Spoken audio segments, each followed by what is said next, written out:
If you miss a live session, you can go back at any time to watch on demand. Go to Watch Replays and click on the session that you want to view.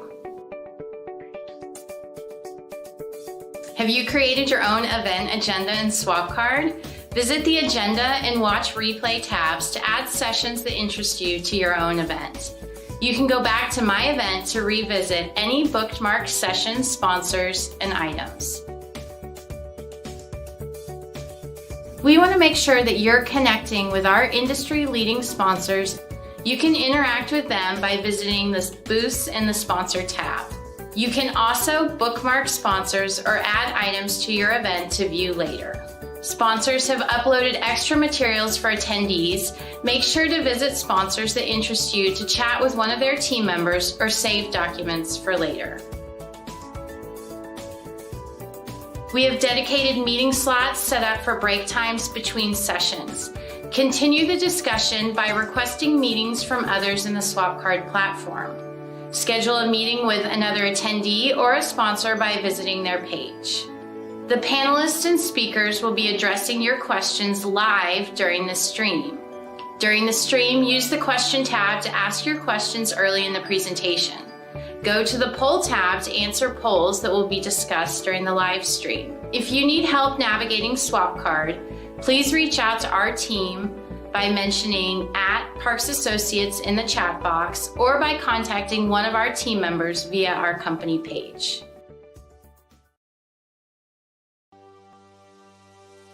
We are so excited to welcome you to our Future of Video 2022 series.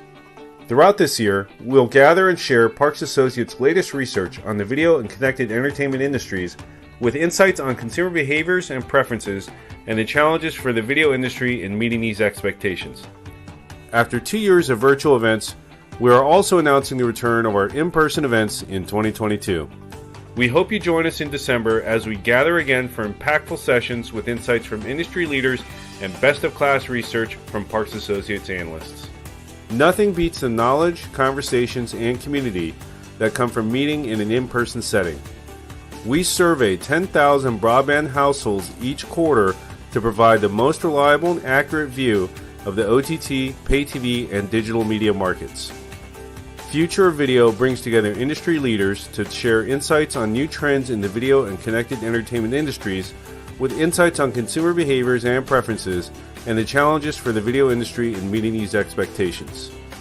It features in-depth consumer and industry research on OTT services, the value of content, and best strategies for building successful video services for today's connected consumers. Thank you again for joining us at Future of Video.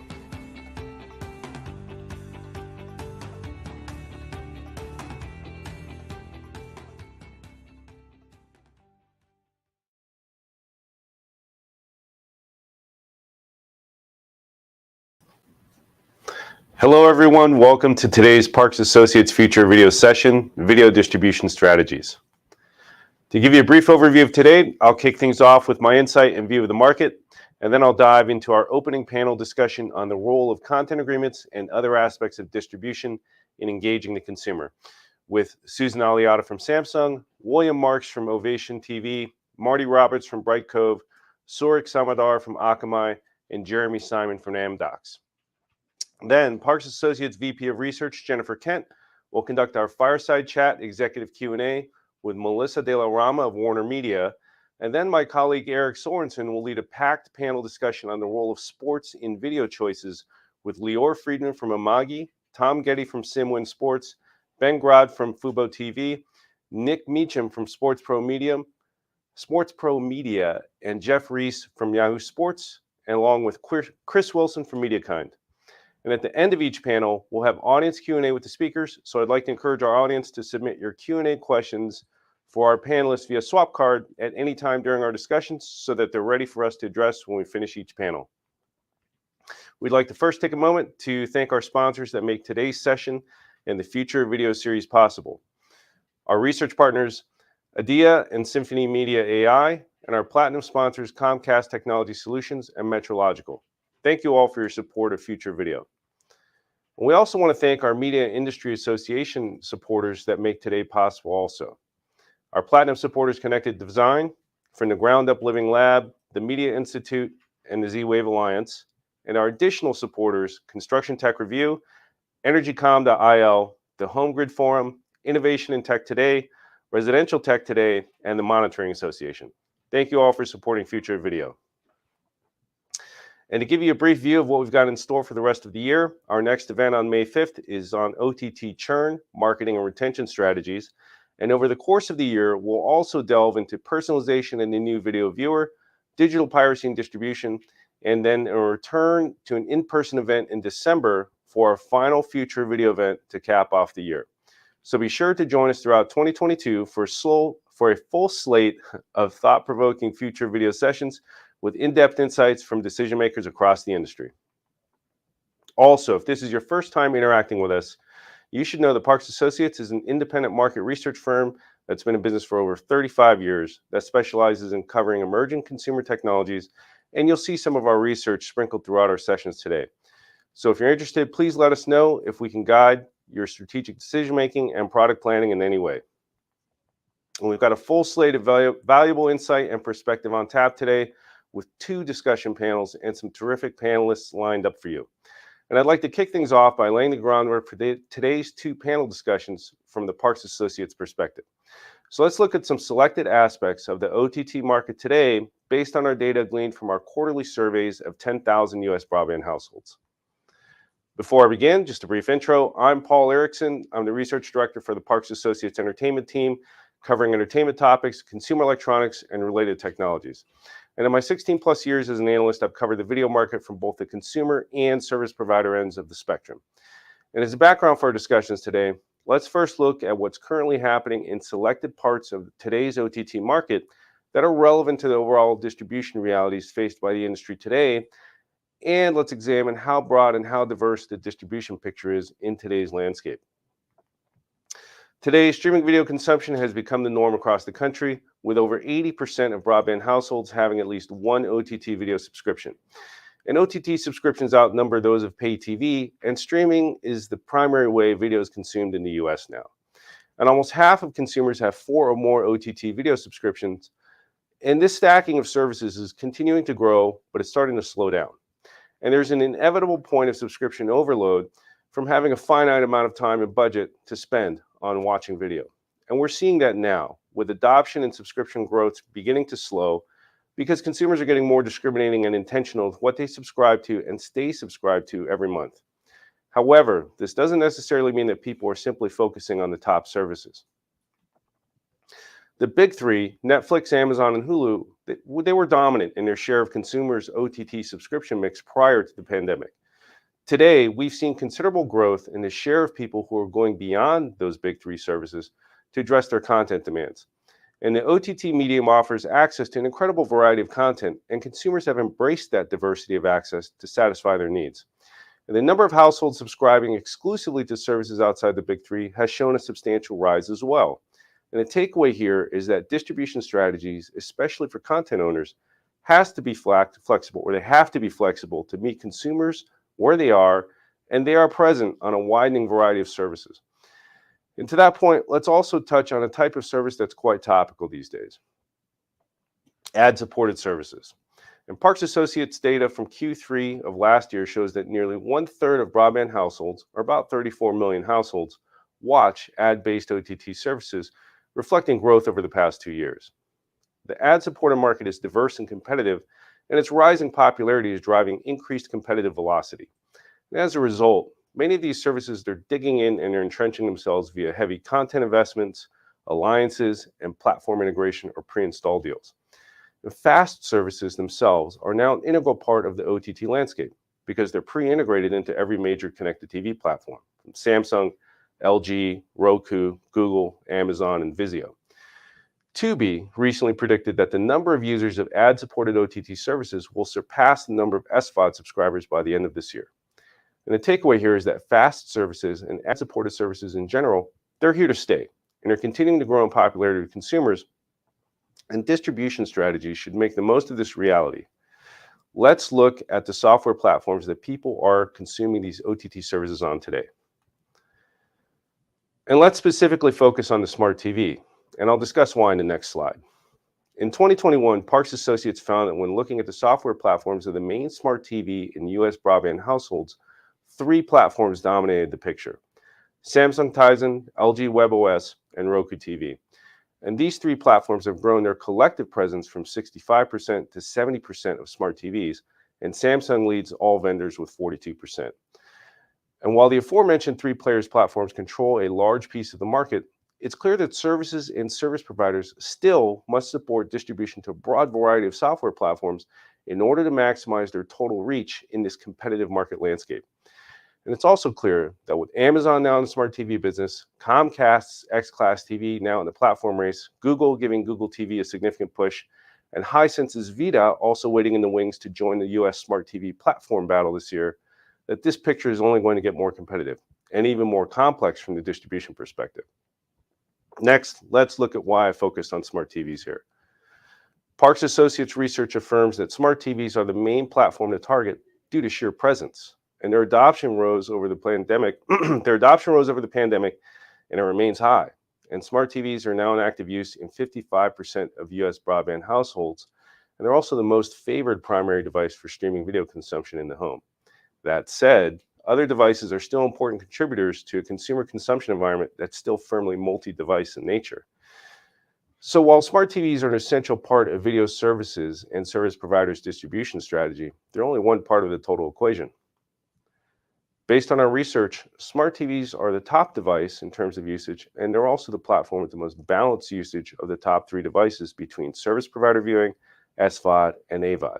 That said, let's also highlight that set-top boxes see the most usage for service provider video, streaming media players are the most used for SVOD and AVOD consumption, and consoles and smartphones are the most used for YouTube, Twitch, and other video sites. So it's clear that there are device platforms that are distinctly used more for particular types of content than others, And this is a factor that content owners and video services need to consider in their distribution strategies. Today's OTT consumer watches across multiple service types, and they utilize a mix of devices to do so. Let's underscore that point. Parks Associates data shows that 72% of consumers report regularly using multiple hardware platforms to consume video, and over 40% view video on all the tested platforms, and which include TV and TV-connected devices, mobile devices such as smartphones and tablets, and PCs. So effective streaming video distribution strategy today simply must be multi-platform from inception. And beyond the challenge of distributing content to a varied mix of operating systems and devices, let's shift direction to the content itself and highlight why being intentional and focused on the proper selection and delivery of relevant content is also an essential challenge to meet. And in terms of maximizing customer acquisition, engagement, and stickiness, content is the key to success. And our research shows that within the top 5 factors driving OTT subscriptions, the top 3 out of the top 5 factors involve content. And on the opposite side, not finding the right content or running out of content to watch are 2 of the top 5 reasons for people leaving and churning away from a service. And the takeaway here is that content is the primary catalyst on both sides of the subscriber journey. But today, consumers can be overwhelmed by too much content. So delivering the right content to the right subscriber is the key to maximizing how irreplaceable that service is to the consumer in terms of subscribing to it and staying with it. And let's look at one last aspect of content that's relevant to the discussion. And that is delivering variety, and it matters to consumers. And whether it's within a single service, via bundles, via aggregation, or some other method, content variety and diversity adds an additional layer of appeal to consumers. So viewers dedicate an average of 70% of their viewing to services with a broad variety of content on average. And over 1/3 of viewers dedicate over 3/4 of their time to services with varied content.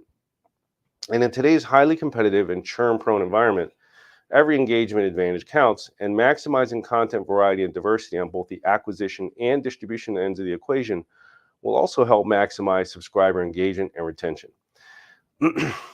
Now that I've touched briefly on the state of the market and the diverse landscape of platforms and devices that people are consuming on, I've laid the backdrop for our discussion.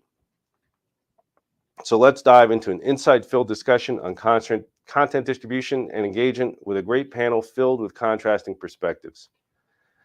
To that end, we've assembled 5 terrific panelists here. We have Susan Aliata from Samsung, William Marks from Ovation Television, Marty Roberts from Brightcove, Sorik Samadar from Akamai, and Jeremy Simon from Amdocs.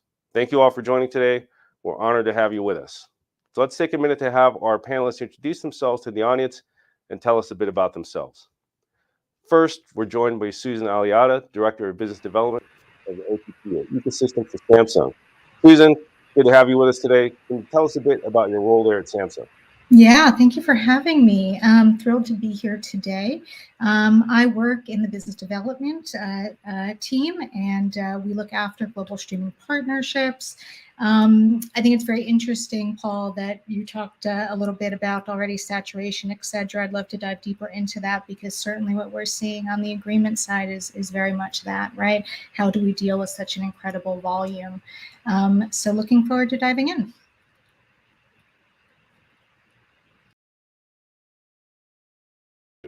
William, tell us a bit about what you do as SVP of Business Development and Digital at Ovation.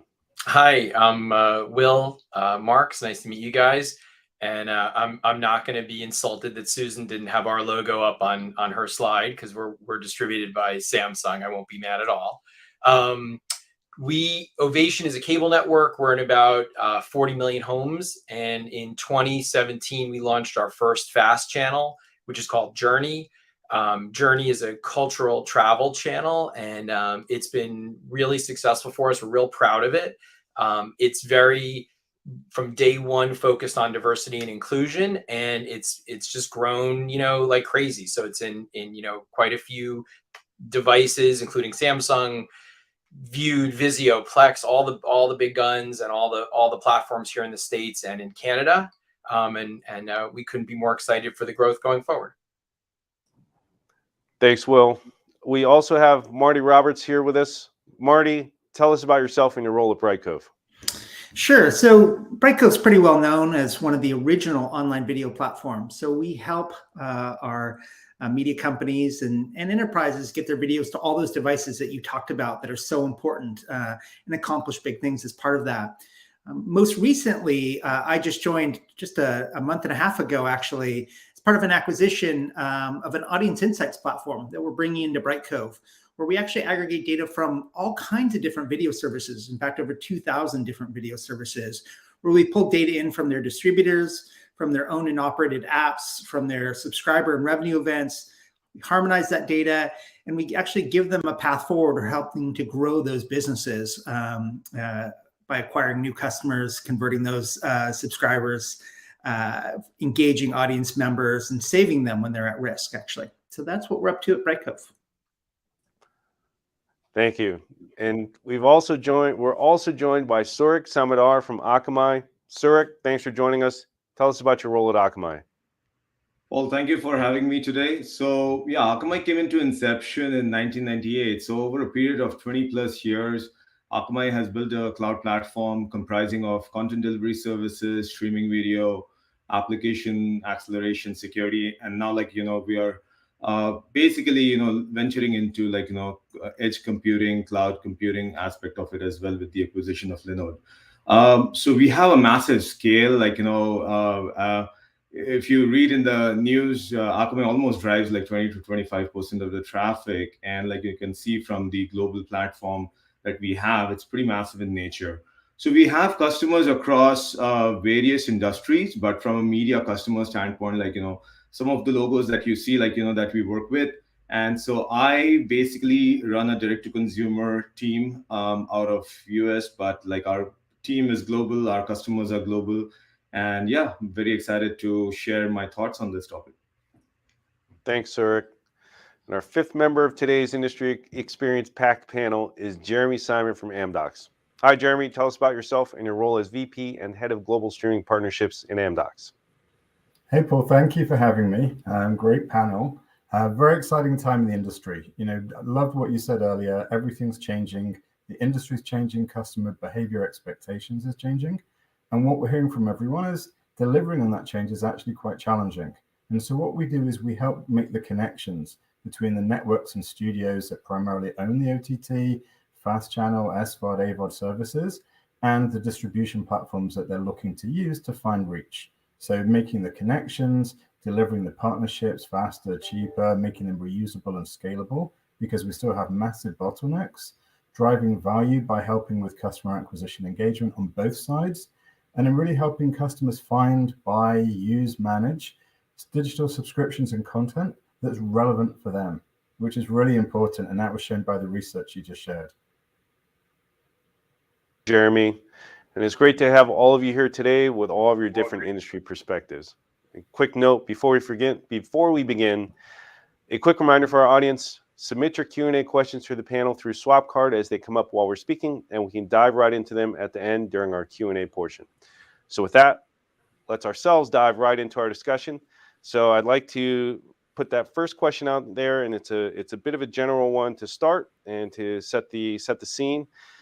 So certainly streaming has brought immense change to the video industry, and it's become an important force multiplier when it comes to distribution in many different ways.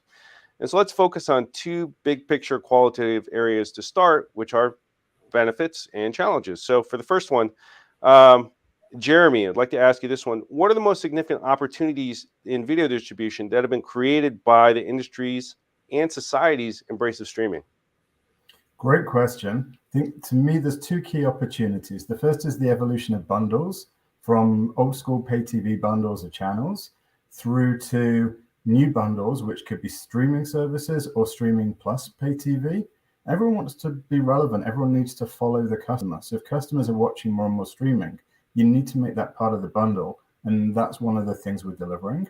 The other big change, I'd say, is the evolution from subscription, pay, to free or pay plus free. So we're seeing a number of major subscription players saying, I'm going to have an ad tier. And maybe it's a cheaper tier or it's a free tier, but they're looking to put out that safety net, catch the customer who would have churned, or find customers who never would have subscribed and find a way to reach them through new business models, and it's really exciting time for the industry. Yeah, I agree. It is very interesting to see how a lot of big players are adjusting on the fly as subscription growth starts to slow down, that they're getting creative in capitalizing on these opportunities, and really looking towards partnerships for bundling and really looking towards hybrid business models to incorporate some of free. So as you mentioned, it's a big time of change in the market. And so let's shift to the other side of the equation, challenges. So I'm going to throw this one to Marty, Will, and Susan.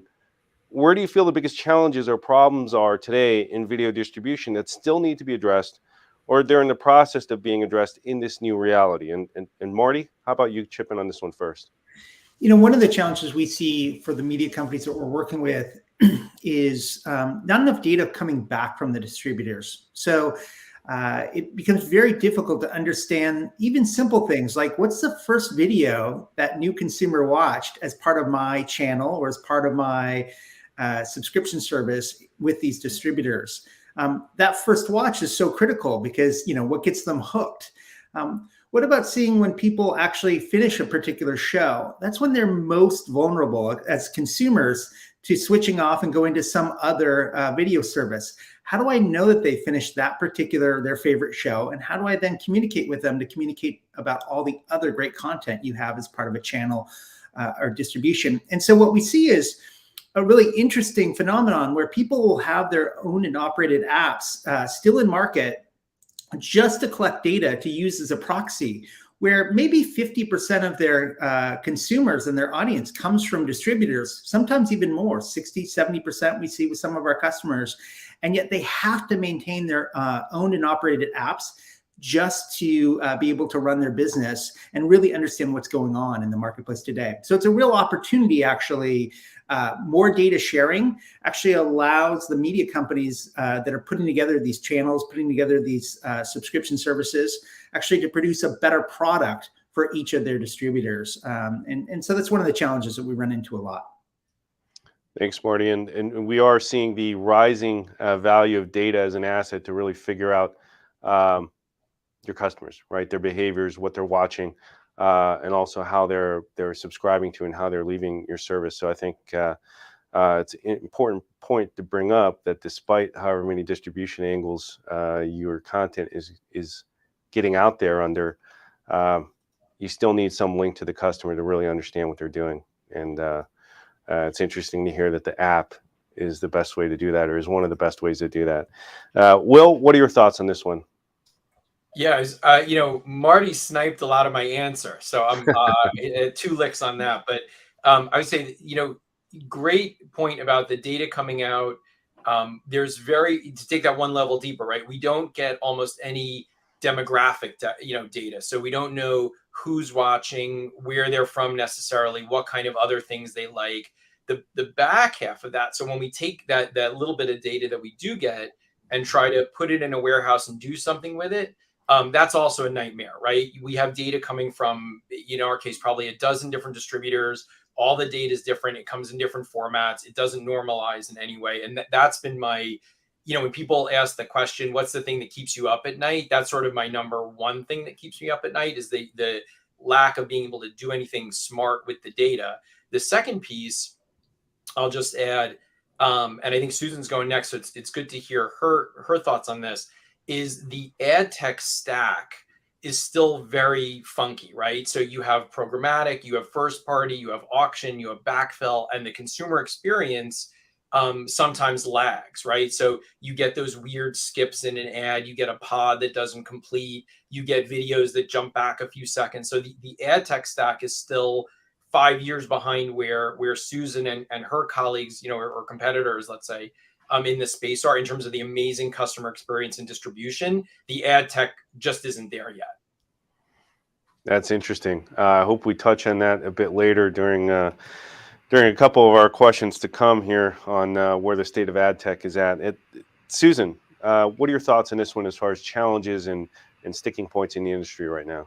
Yeah, so I think, and thank you for mentioning consumer experience, because I think it's just that, right? So with so much choice has come so much confusion from a user perspective. And quite frankly, a subpar experience, whether that's trying to find content or whether that's watching the content and having, for example, let's say less than ideal ad experiences as well. I think what we all need to solve for on the platform side and on the service side is that user experience, as in, how do we make sure that user can watch what they want to watch when they want to watch it? And I don't think we're quite there yet for a few different reasons. One, we've had a lot of services launched in the past 2 years. We have a lot of pluses out there now. I think consolidation is going to solve some of that. I'm not saying consolidation is good. There's pros and cons, but some of that will be solved. There's been content moving between platforms as rights have been brought back. That definitely adds to confusion. And I think from just a platform experience perspective, a discoverability perspective, we're not there yet, right? So our job at Samsung is to provide the best user experience possible in surfacing the right content. This is very much a partnership with those services. And the topic of this panel is agreements, and that very much comes into play, right? So these agreements are not really just about content distribution, they're about product integration. Because we on the tech side know how important it is to have those connections on the back end to ensure that signals are being used, that the data is being used in the right way to help that platform surface the right content, to help retain users, etc. So my hope is that now we've reached a level of, let's say, maturity after all of these launches. That will be the next phase, really thinking more deeply about the tech side in order to solve for the user experience.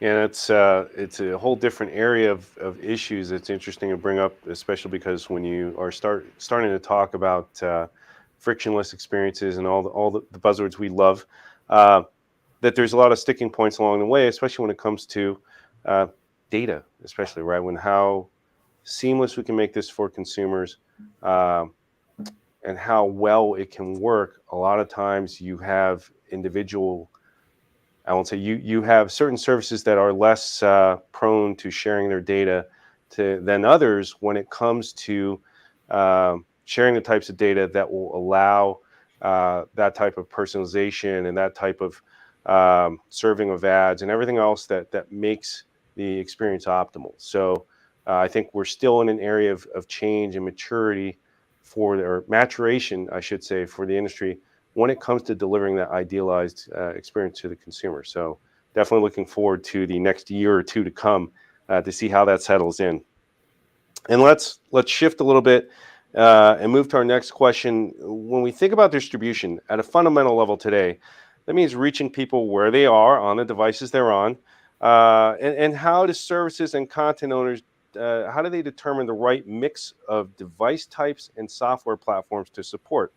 And I'm going to throw this one to Surik, Marty, and Susan.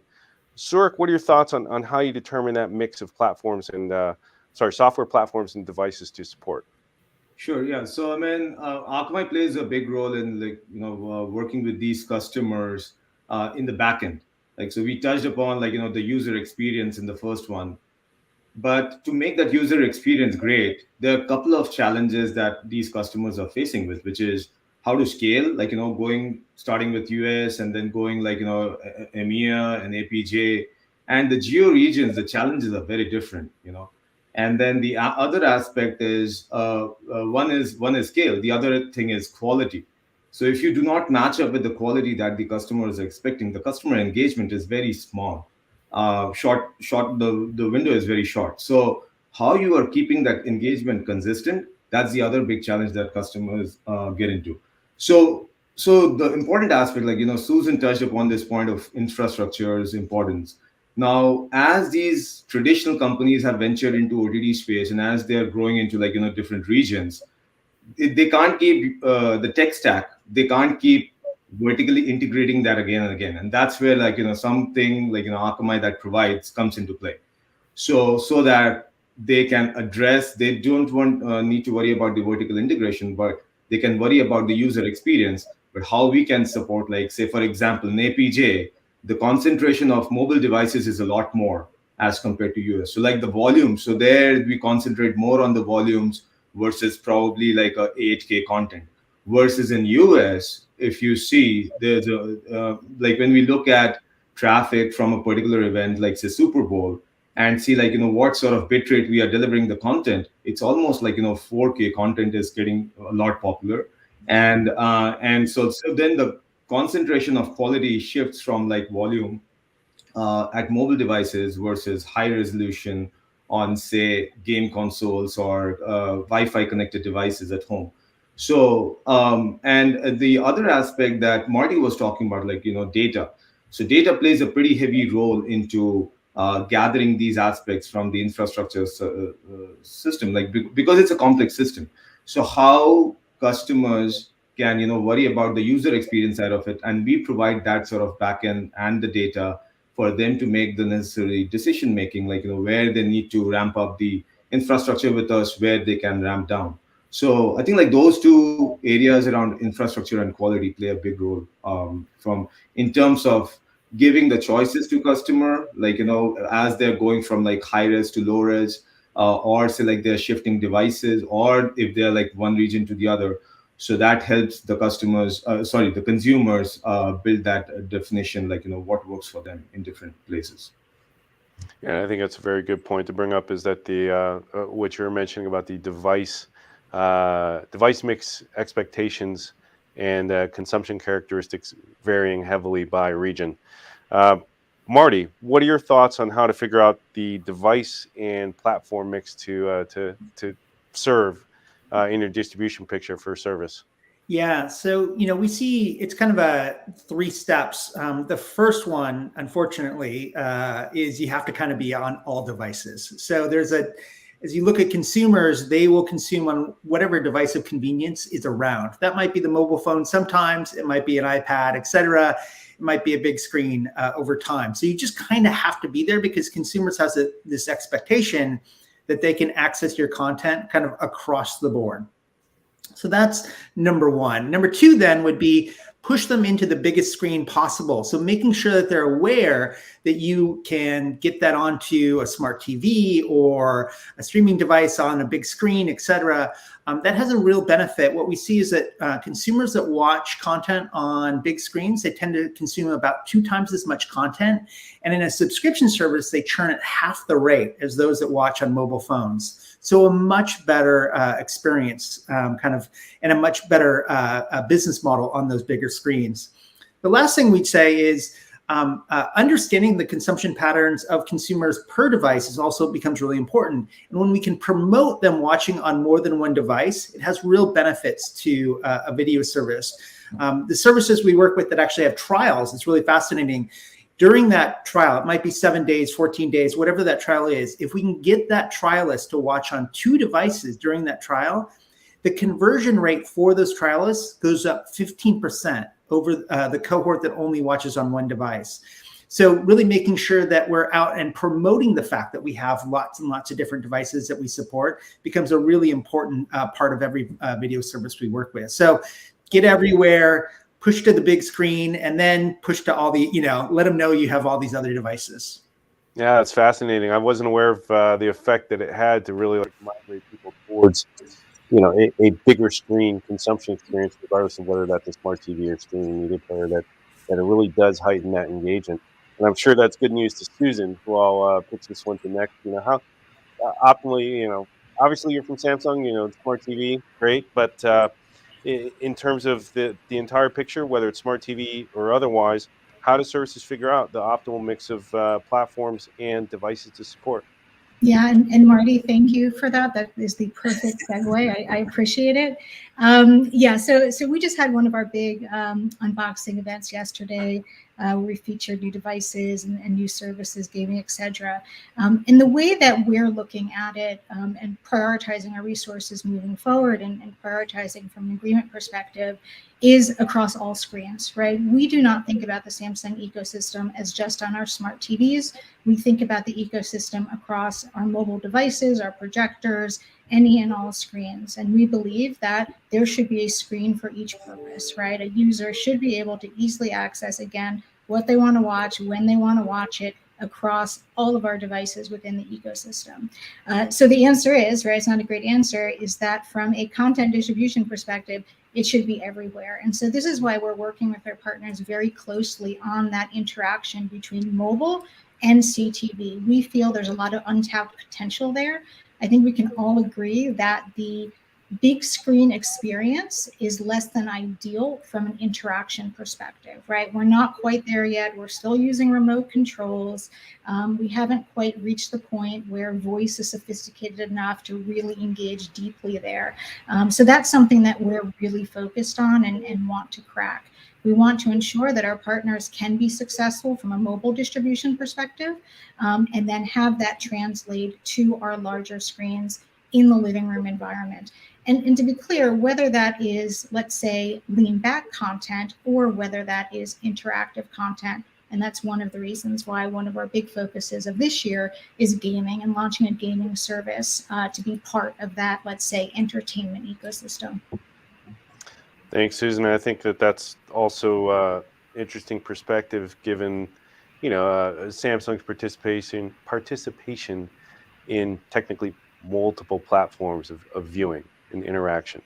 And it has been interesting over the past few years seeing the industry, I think it's fair to say, struggle with figuring out the right mix of first screen and second screen experiences and what ultimately is going to work for the consumer, and understanding where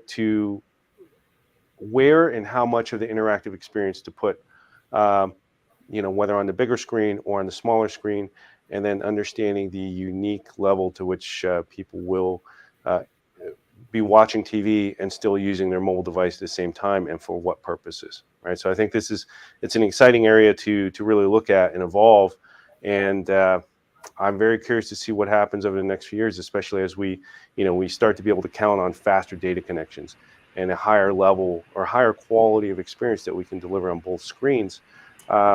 It's just an interesting area to be in, so I'm excited to see what comes. And when we think about meeting the consumer where they are, and that's an important aspect of enhancing distribution reach. In today's competitive environment, though, we have to really pair that reach with high engagement. It's a must in this competitive landscape. And one way to get more personal engaging with consumers is by meeting who they are, not just where they are, but meeting who they are as well, serving their particular cultural, language, national, and genre-based tastes. And how are the market's capabilities and solutions, addressing this need to deliver specialized content to specific niches of the customer base? And what are the major challenges there? And so I'm going to actually give this one to a multiple person crew on this one. Marty, Jeremy, Will, and Susan. And Marty, what are your feelings on this as far as the abilities of the market to customize for all of these subsegments and any challenges that go with it?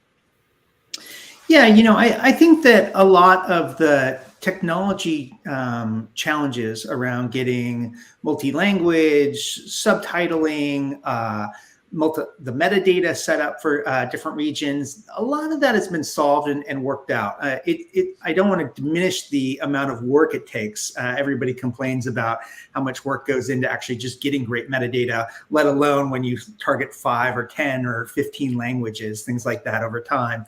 But at the same time, behind the scenes, the technology actually works really well. And when you can meet those audiences in those particular regions, you see some really interesting patterns in the data that sits behind it. You see different shows that pop in one particular region and that have value to the overall service that maybe don't play so well in, even just a country next door or a territory along the way. And so, we find it's pretty critical to meet your audience where they are and in a language that they're looking for. But also, that being said, we also find that many territories, and even I think during the pandemic, I might have reached the end of Netflix, and I'm watching Finnish content with subtitles and things like that. These were all our tolerance for good content.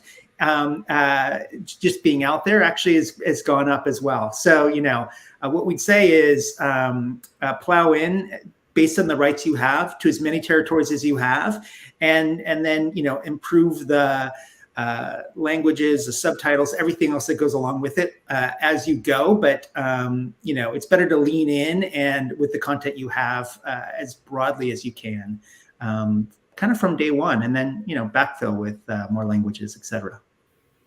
Thanks, Marty. And I think that's it's essential to make the most of the content you have and really enhance that content ROI. And frequently a lot of content is appealing in multiple regions, but there's that lack of internationalization and language and so on. And so leveraging that content as best you can for as many regions as you can is definitely important.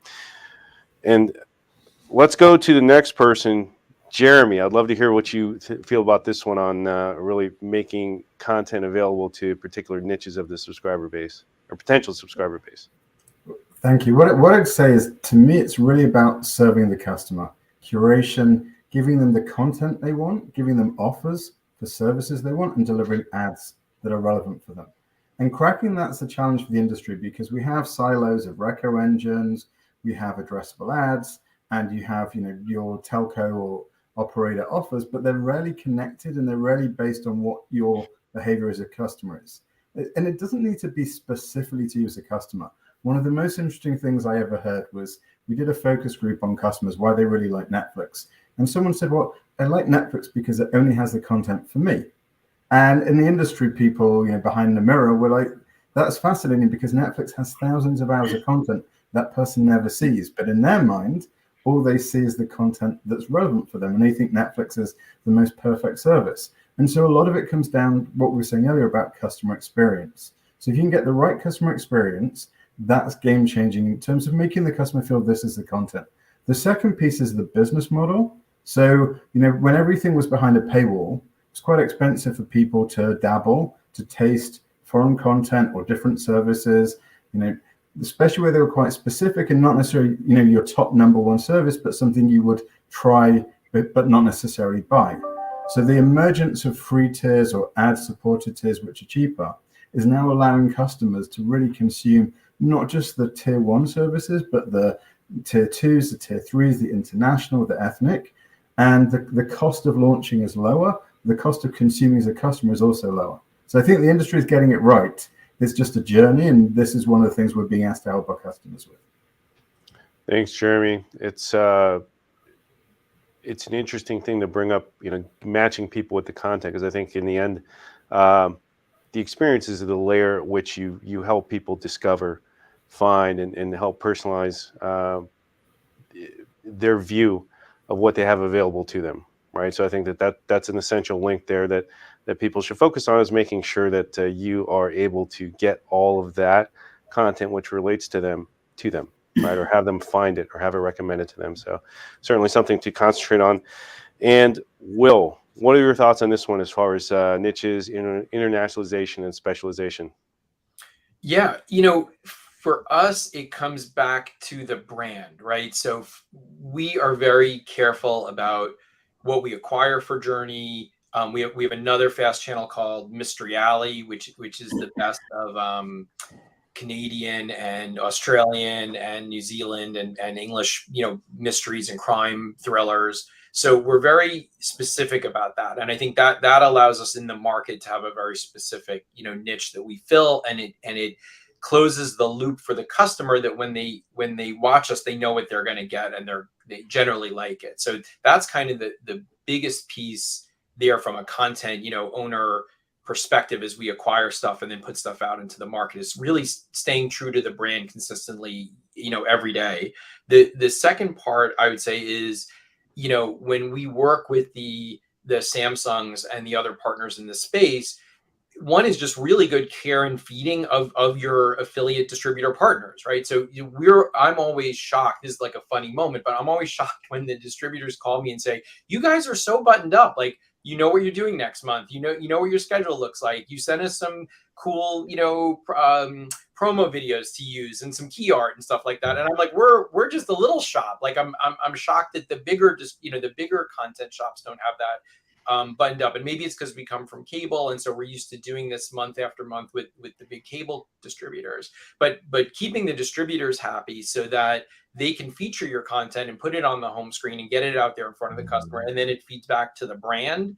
That's the biggest combo for us that seems to work really well. The last part, we don't do too much international, but when we do, again, we license things that fit with the brand, and we can market in that local market or in the States. Sometimes it's both.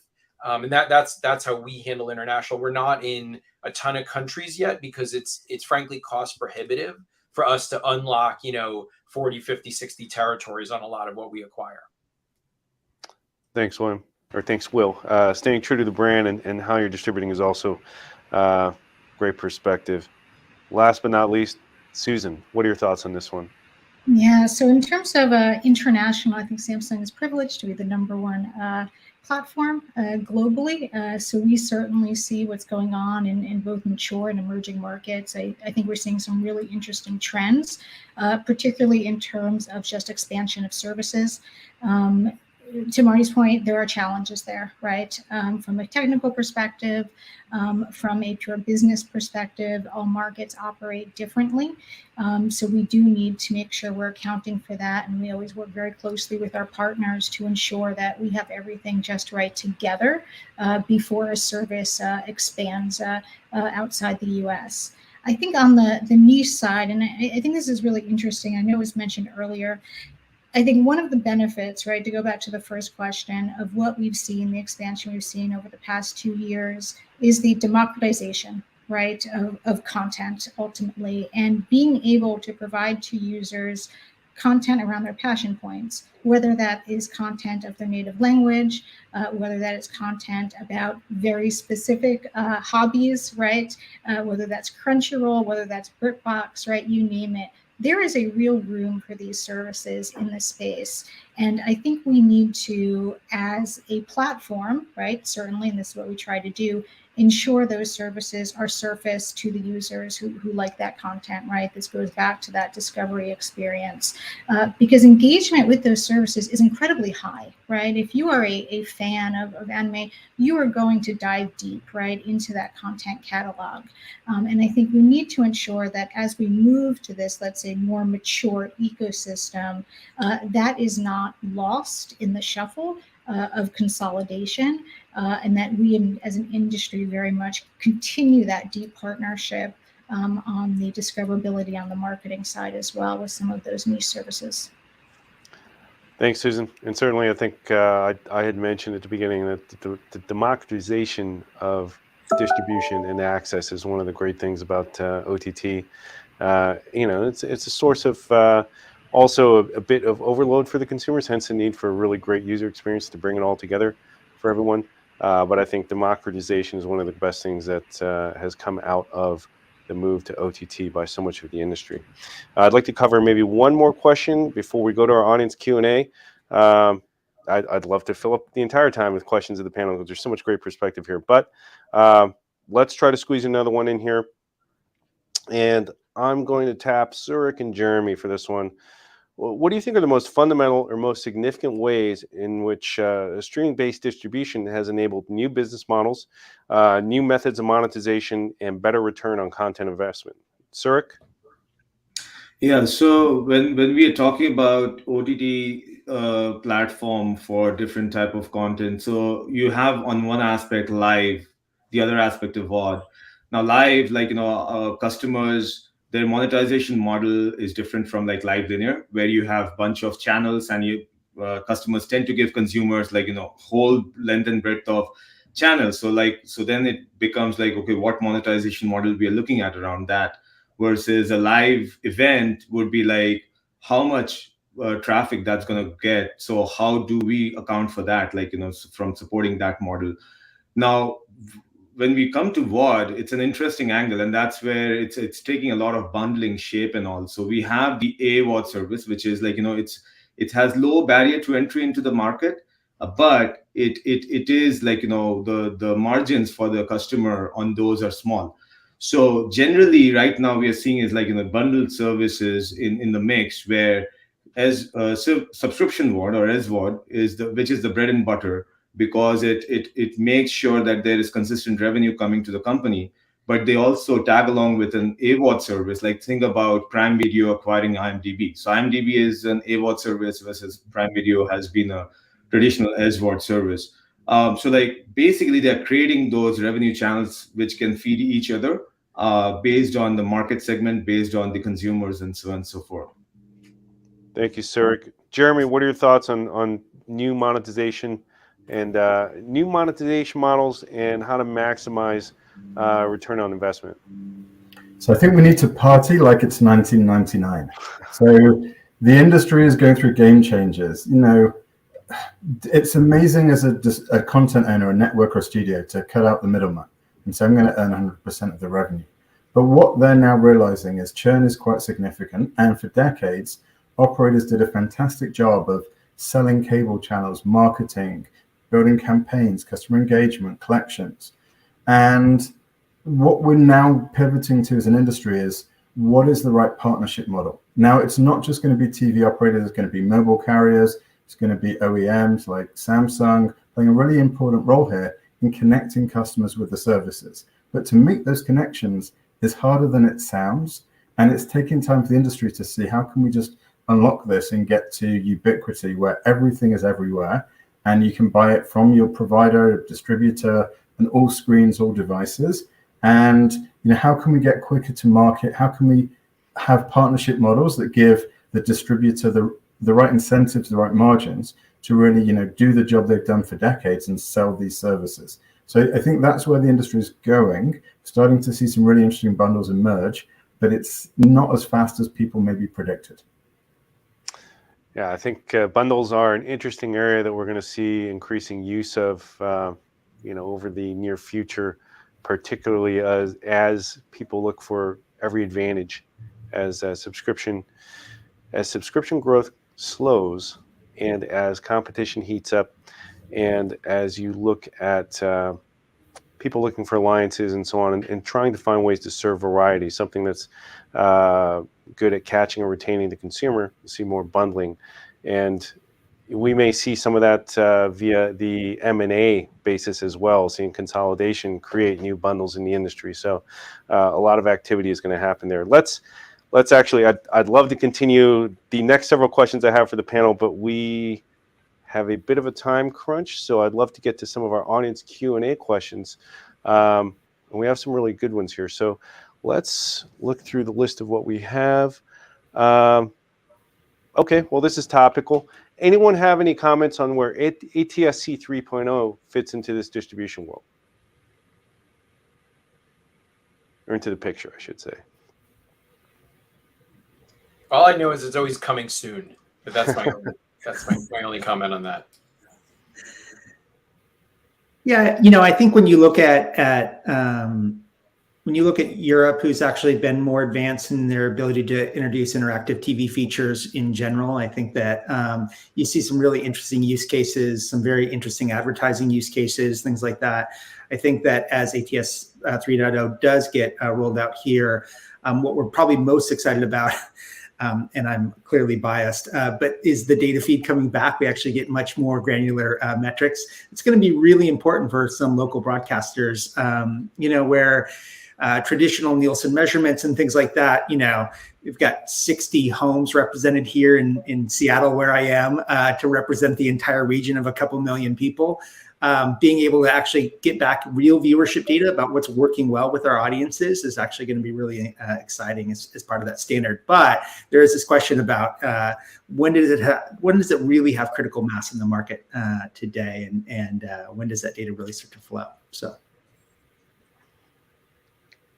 And I guess I'll chip in on this one. It's going to be a process, right? Because there's many moving pieces to this. Some of which is the transmission side, right? So broadcasters, this is a voluntary standard, so it's voluntary by the broadcasting side, and for the TV makers as well, right? Since it's not necessarily mandatory yet. So it's right now we're seeing it in mostly higher end sets as a differentiator.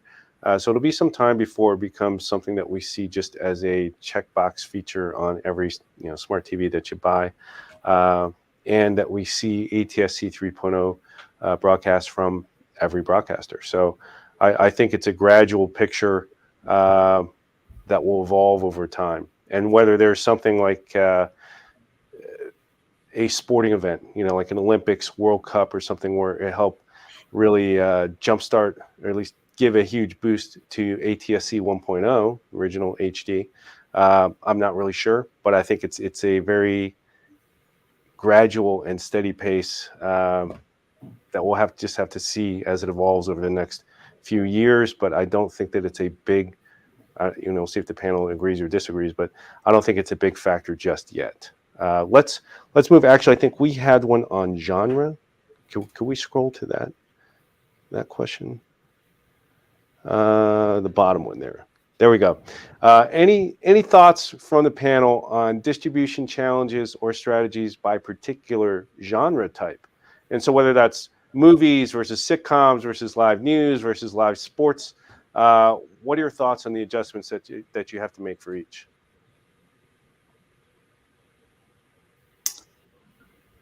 I can take a stab at it. So when it comes to like live events versus your VOD content, I think like the challenges are a lot more with live events, or because of the unpredictable nature, like what sort of challenges you may run into.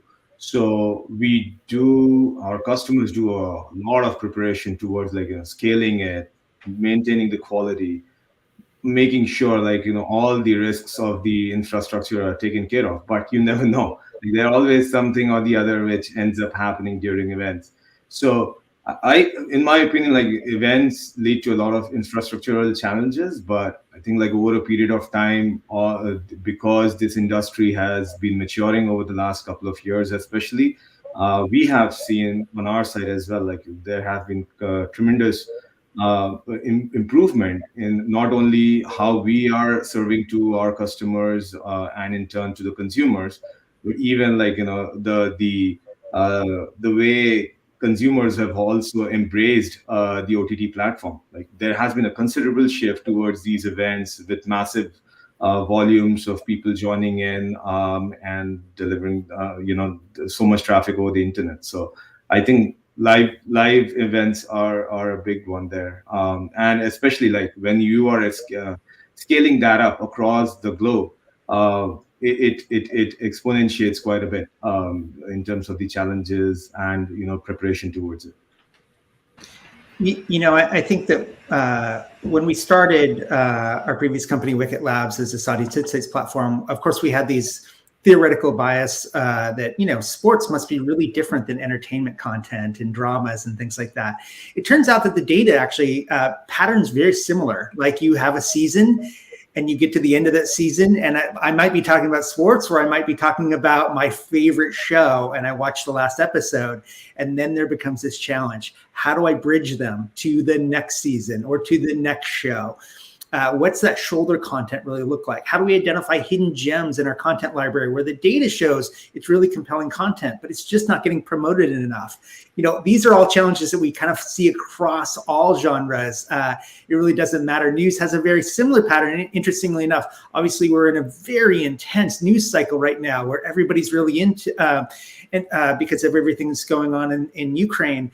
At the same time, as that starts to, as hopefully we get some resolution on that. But again, we're going to have to look at our news customers and say, okay, how do we bridge them into the next thing to keep them engaged with these services so we don't see them drop off?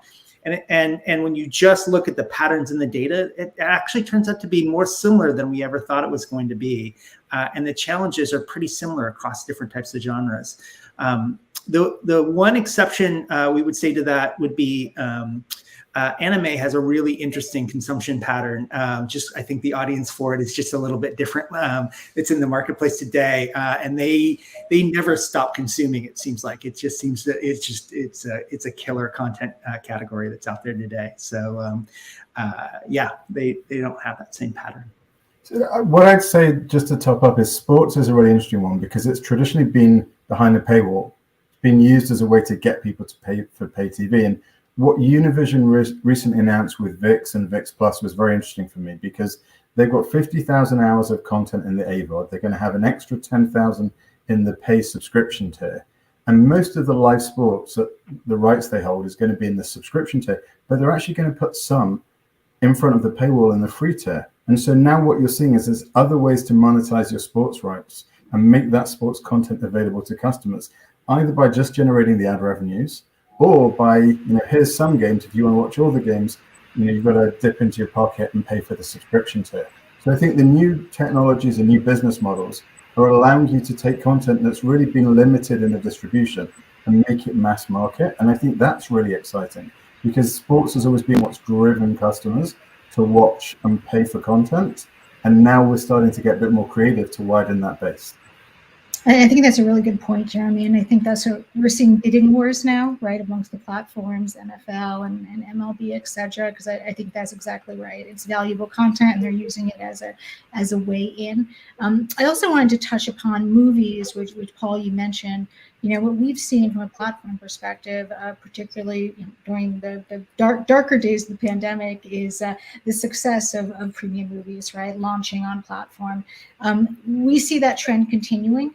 Obviously the data will tell us in a year or 2 years exactly how that changes, but we think that's a really positive thing for all platforms. We've seen that folks do want to rent movies and watch them in their homes, right? It may be more comfortable, and in some cases it's actually more economical than going to the theater. So I think from a genre perspective, that's been a great trend to see that I do think will continue. Thank you, Susan. Unfortunately, this is great stuff, but we've run up against time, and I'd like to thank all of our panelists. Thank you, Susan, Will, Marty, Surik, and Jeremy. We appreciate all of you taking the time to share some great insights with everyone today, and we hope that we'll get to speak to you again in the near future. And next, transitioning here, and next, after a brief intermission, we'll have our fireside chat with Melissa De La Rama of Warner Media, hosted by Parks Associates VP of Research, Jennifer Kent. We'll be back in a few minutes. Thank you.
Okay, great. Thank you, Paul. What a fantastic opening session. We have so much to talk to Melissa De La Rama about here following that great setup from that panel. And then, of course, we ended talking about sports, which we're going to be really tackling in detail in the next panel. So fantastic.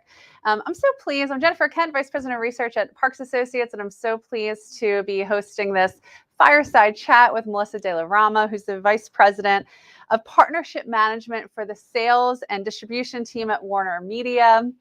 She's responsible for growing HBO, HBO Max, Cinemax, Turner Networks, and Warner Brothers subscription and transactional content across digital distribution partners, including Apple, Microsoft, Sony, Samsung, and others, of course.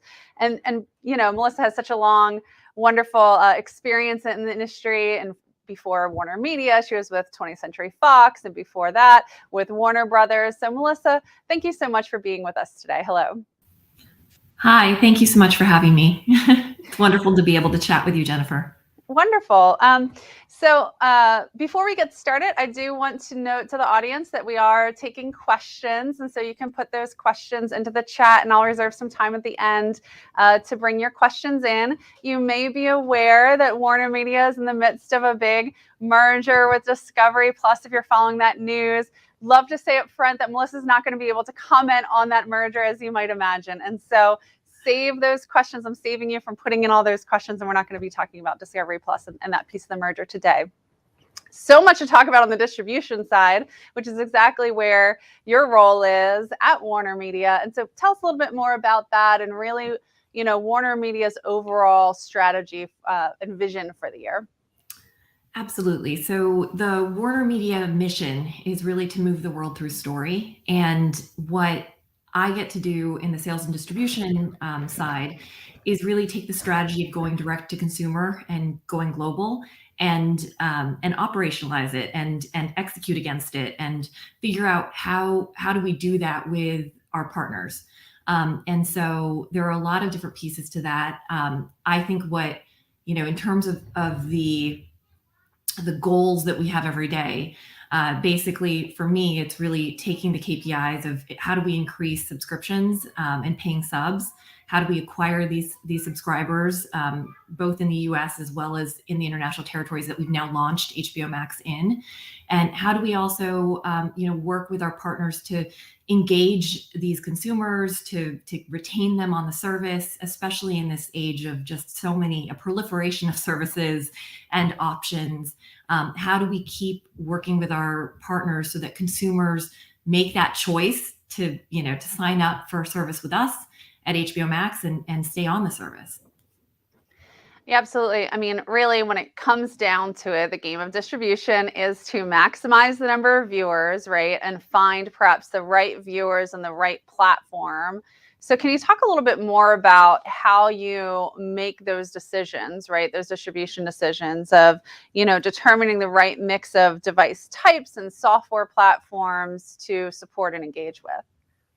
So from a Warner Media perspective, what we want to do is we want to be where the consumer is, and we want to be everywhere where the consumer is. And so, the kind of the ambition is that we would be everywhere. We would have distribution deals with everyone. We would be everywhere that a consumer would want to watch this video content.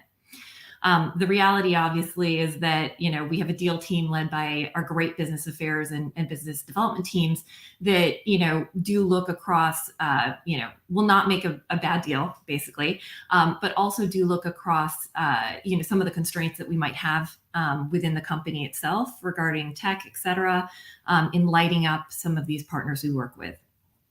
But in terms of, by the time that deal is done, what I look at is really, okay, what is that, what is the platform? So for example, some of the accounts I work with, Apple, Microsoft, Samsung, what is that difference in the audience mix? How can I work with the platform in order to increase the penetration with that audience on that device, and better reach the HBO Max, the possible HBO Max consumer that is either on that platform or on the device, or could possibly be interested in HBO Max content. And so that's what we look at, a number of things. One of them is the great IP that we have, and the kind of the strategy that we have to continue making and investing in content that that reaches a broad appeal. HBO Legacy, which is where I'm from, we did reach an older and more male demographic. And in the transition to HBO Max and looking at launching this service, we did make concerted efforts to go and create content that was very appealing to women and to kids. And those were areas that we had underserved, underserved audiences. And we've seen that it works, and it's been working, and we've been getting those audiences to come and to stay and to enjoy HBO Max with things like Euphoria, Hacks, Sex Lives of College Girls. So we have a lot of great content, and that's where we first start, where we try and figure out with the partner, this is the great content we have. How do we work with you, with your audience? What content do we have that can better align with your particular audience? And how can we use that to get people to be aware of the service through optimizing like the general organic way of people discovering content. So for search, for example, and then also working with the account on things like earned media and also ad placements and other ways that we can enhance the merchandising that we get on that platform, so people can know about and be aware of the content that's available on that platform, and then sign up for it. So I just saw that about 2 weeks ago or so, Warner Media went live, announced HBO Max streaming in 15 additional European countries, right? And so part of the distribution picture, of course, is not just US based, it's global distribution for an organization like yours. Can you tell us a little bit about the ins and outs of global expansion and maybe some of the challenges or strategies related to that? Absolutely. So with Warner, it's part of the main strategy pillar, which is to go global. And so, we're really excited that obviously we launched in the US in May of 2020, and then followed it up in LATAM in June of 21, and then Europe in October of 21, and then just launched Wave 2 in Europe in Feb of this year. And so basically, as you can see, every couple months we have new territories launching, and in terms of kind of how we work with the accounts specifically on that, it's working as early as possible to talk about the territories and the different different kind of territory considerations, such as language and how many languages that we'll need to deliver art and content in. And, we get really tactical in terms of trying to figure out how can we best operationalize and launch a service in that territory. I think if you take a step back from just the everyday of launch plans and go to market and everything like that, just in terms of trying to figure out, which territories and such, we, Johannes and the international HBO Max team and the strategy team under them really look at where do we have a lot of affinity, where do we have perhaps some challenges in terms of some content we've licensed out already and deals we have already, and we've really put in a schedule in terms of, we know where we're going for the next couple years.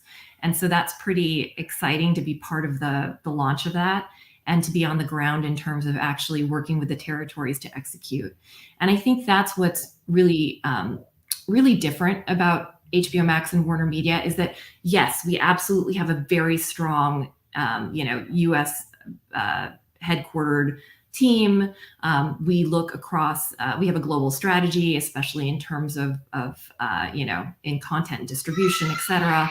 But that we also have really strong local teams that, do work on content that it has that local flavor that can really reach out and move a territory specifically through story in a really strong way. And then they also, we also have a team locally that we work with in terms of working through with partners, not just the global strategy, account strategy with a partner, but also are there specific things to that territory that we should work with that account on? Anything specific about pricing or any sort of packaging or any sort of content that would better align with that audience in that territory. So obviously going global, I imagine, takes an enormous amount of work behind the scenes. So certainly congratulations to your team on that. Talking about hard things, one of the things that I know the industry is struggles with in general in the streaming space, of course, is retaining those subscribers once you've acquired them, right? With the lack of contracts and so many choices out there, retention is the name of the game, and there's so much focus on churn. Is there anything that you can share about when you're thinking about distribution and distribution partners and platforms, and kind of the nuts and bolts of how you really maximize retention and keep churn down? Absolutely. I think especially because of the great acquisition year we had in 21 with our, same day premiere strategy for both theatrical and HBO Max, looking into 22, where we have changed the strategy a little bit, and we do have amazing content like House of the Dragon, which we just announced yesterday, the release date of 8/21 on HBO Max. We have these great acquisition moments, and we don't want to lose the consumers. We want to show them what's available and what's coming. And I think for us, there are a number of retention tactics that we use and work with the partner on. So the first thing is definitely showing the depth and breadth of content. While we have the customer there, while we have the user there, we want to find ways that we can highlight, how much content is available, content that would be more appropriate, that would be like content to what they're watching currently. Also what's coming soon. So we do a lot of placements, a lot of email, a lot of work with the accounts to highlight these are also, this is also content coming soon. So stay here, stay signed in, stay signed up to HBO Max. Beyond just the depth and breadth and the coming soon, there are also, there are ways that we work with the accounts to try and figure out, what cohort could most likely is most likely to churn off the platform. And when we do that, how do we target them? Either with, we're exploring win back and save offers. We are working with accounts on retention media to these cohorts. I think that's where, where we work hand in hand with the partner to figure out, they don't want to lose a subscriber from their platform. We don't want to lose the subscriber either. And how can we work together to make sure that the consumer stays on that platform on HBO Max. There are other things as well, tech enhancements that the platforms have done, right, to make their to highlight content on their platform. We work with them. The coming soon is one example. Sometimes on platform there are places where we can highlight coming soon content. Sometimes on platform there's a what's up next, or there are enhancements that the platforms are making in terms of targeting consumers and being able to target with email, for example. Those are things we work through on a day-to-day basis in terms of how are we going to work with them to come up with these strategies to keep people on the platform and on HBO Max. So we are getting a few questions from the audience, so I'll go to those in just a minute. I'll ask one more question, then move over to those questions. But just sort of following up on, what you were just talking about, and the reality of churn, again, kind of goes back to the fact that there aren't contracts and there's this great fragmentation of services and there's more choice for consumers to jump around than ever. On the consumer side, of course, that's empowering in a way, right? That they have more choice than ever, but also it's a very fragmented and often frustrating experience to find the content that you're looking for across them. And there's so much service stacking going on, and consumers don't just have one or two or three services, right? Most consumers now have 4 or more services. So how do you work with partners to either aid in content discoverability or improve that user experience generally? So with HBO Max specifically, I think a lot of what we do for retention is also a lot of what we do to target those audiences in terms of the basic way of serving those audiences is to have the organic methods of discoverability available. So search continues to be, how do we work with the account to optimize search on their platform so that consumers can easily find the content that they want? And then, how do we make sure that the App Store pages are optimized so that, when consumers search for an app or content on an app store, that if they land on the HBO Max App Store page, that they know that the minute that they hit install, sign up, that they will get the content that they want. I think that continues to be one of those, the registration flow and the sign up flow is something that we continue to optimize with our account base. That's something that, little changes can make a huge difference. And so we're constantly trying to figure out how can we make it so that consumers can, without frustration, sign up or sign in as quickly as possible. And then, as I mentioned, trying to find the discoverability and navigation of the services as well, trying to share best practices that we see across our accounts. And then in terms of just, when all of the organic stuff is done and we've optimized flows, it really is working with the accounts to highlight the great OP that the original programming that the accounts want to highlight with us and want to use to help bring consumers to their platform, and trying to figure out interesting and differentiated ways that we can work with the account to highlight that content, that it's yes, it's available on all these different platforms, but on a Roku or Comcast, there's additional content or additional behind the scenes or some different art that makes it look really exciting. And so we're always constantly thinking about how can we differentiate for our platforms. Fantastic. Well, one of the questions we got from the audience really dovetails with something I'm interested in as well, around the kind of the evolution of business models. So the question itself is, what are the benefits of fast channels to upselling on the SVOD side? So if you have a take on that, or could speak more generally to, the hybrid business model approach where you do have some ad supported that's feeding into or complementing a subscription or transactional type approach. Yeah, absolutely. I think in terms of just general trends, like the fast channels and their significant growth is definitely something that I think everyone in the industry, we're all looking at.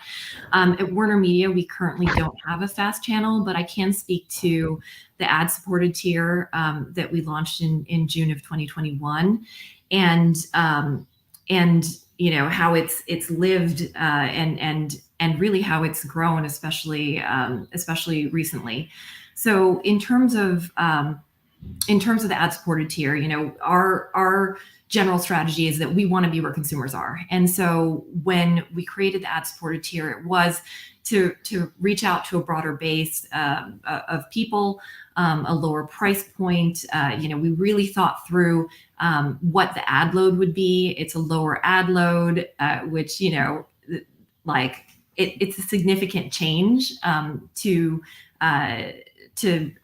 how many ads you would see in a lot of other places and a lot of other services, and it's worked in terms of our strategy. So yes, the advertisers are happy because the efficacy of the ads has been proven really great. So we're getting more money for each ad unit, which is wonderful. And consumers are really liking the fact that there's less ads and that they're interesting ad formats as well. And so I think that's just one of those kind of marriages of this, how the strategy of staying focused on the consumer has really worked. And in terms of, so that's kind of the thinking behind how we created or why we created an ad-supported tier, and the fact that it has grown.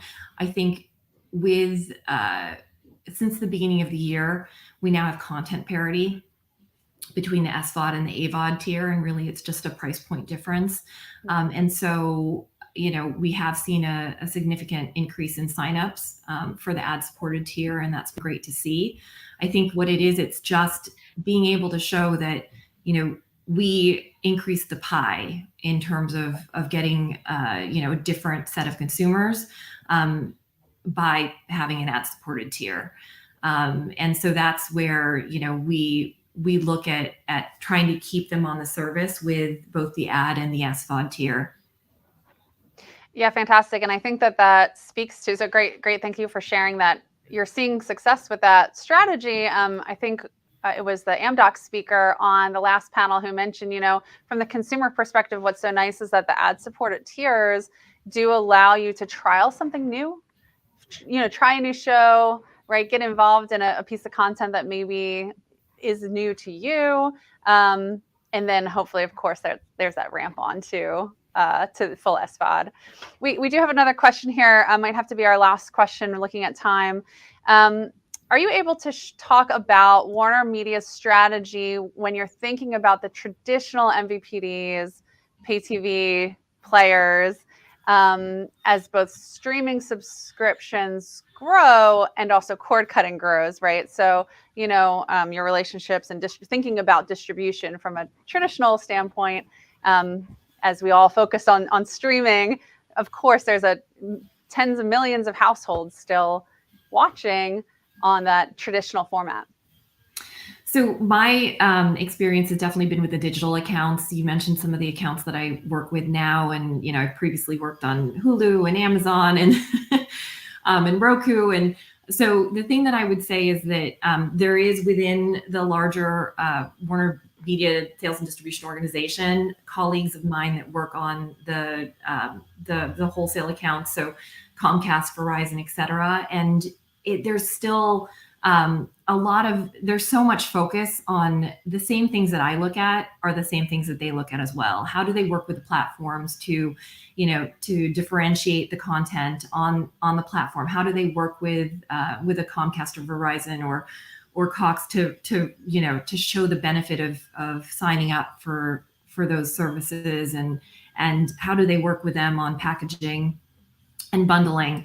These are all the questions that I look at as well when I work with the digital accounts. And so there's no difference in terms of the way that we look across the account base. It really is about, we want to serve the customer, and we want to make sure that we're there on every platform that that has the possibility of having consumers for HBO Max. And so that's really that's really what we're trying to do, because we are such a broad service that is looking to appeal to a large audience, right? We want to be one of the way that we see the future is that there are going to be fewer number of kind of these globally scaled subscription services. We see that we can be one of those. We are currently one of those, and we want to continue growing and scaling and making sure that we get all the consumers that we can to the service. And so that means that we want to make sure that we work with our distribution partners, and we have a very we care very much about working with our distribution partners to reach these audiences. Well, we're very much looking forward to watching the growth of this service. Melissa, thank you so much for your time and all of your insights today. We really appreciate you being here. Thank you, Jennifer. Bye. And up next, give us just a minute to transition. Eric Sorensen will jump on stage to host a conversation about the role of sports in video choices.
Hello, everyone, and welcome to this afternoon's Parks Associates Future of Video session, the role of sports in video choice. I could not be more excited to dive into this topic this afternoon with our fantastic leaders in the sports and media space, who I will introduce in just a moment. Before we begin, let me introduce myself. I am Eric Sorensen. I'm a senior contributing analyst at Parks Associates within the entertainment team, and I cover the OTT streaming media services and the sports media landscape. I've worked in sports, media, news, and the entertainment space for almost 20 years. And during that time, I've worked on partnerships, product development, content development, and digital streaming strategies.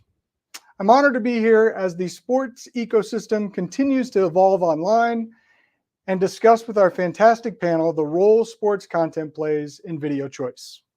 Before we introduce our panel, I would like to share some updated trends and important research from our Parks Associates consumer surveys as it relates to the role of sports content in the consumer's home. Many of us can recall that moment when Mark Cuban found out the 2020 NBA season was canceled due to COVID-19. If you have not seen it, here's a quick reminder. Mark, first reaction, we got the shot of you reacting on the phone and seeing it. First reaction and thought when you learned that the season's been suspended. This is crazy. This can't be true. I mean, it's not within the realm of possibilities. It seemed more like out of a movie than reality. When you woke up this morning, knowing everything you did, knowing that the call was going to happen with the Board of Governors, what did you expect from today and some of the steps next? I didn't have any expectations, really. I mean, the thing about it is, I'm not an expert, and I'm not going to try to be an expert. And the NBA, our plan here was to defer to the NBA.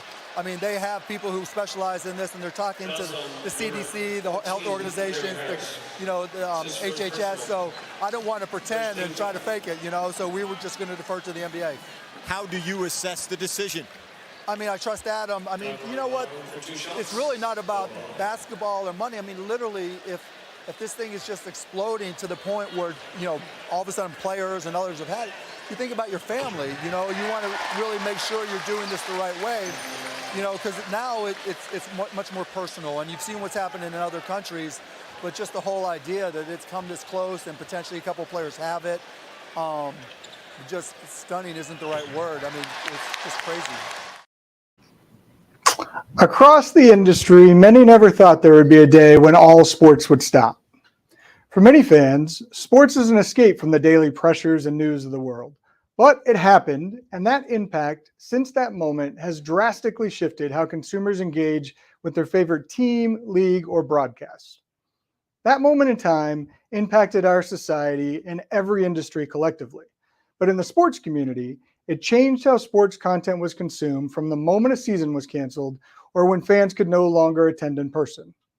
The trend of how fans consume sports content continues to evolve today. The profound impact on sports due to COVID-19 has altered the sports fans' consumers' preferences, and OTT streaming services are continuing to see the benefit. What we can glean from these headlines is revenue was down in sports media community. However, if you look at the last one related to the SEC, they distributed more money to their universities in 2021 than they did the previous 2 years. How? Why? Well, because of the long-term media rights deals they have with their partners. COVID-19 impacted teams' revenue, advertising dollars, the loss of fans, ratings, and most importantly for today's discussion, consumers' viewing habits. Sports TV has seen an increased shift to digital distribution in recent years, and OTT sports options are increasing over a short period of time. Today, there are about 50 sports streaming services that Parks Associates tracks and monitors, a near doubling figure over the last 5 years.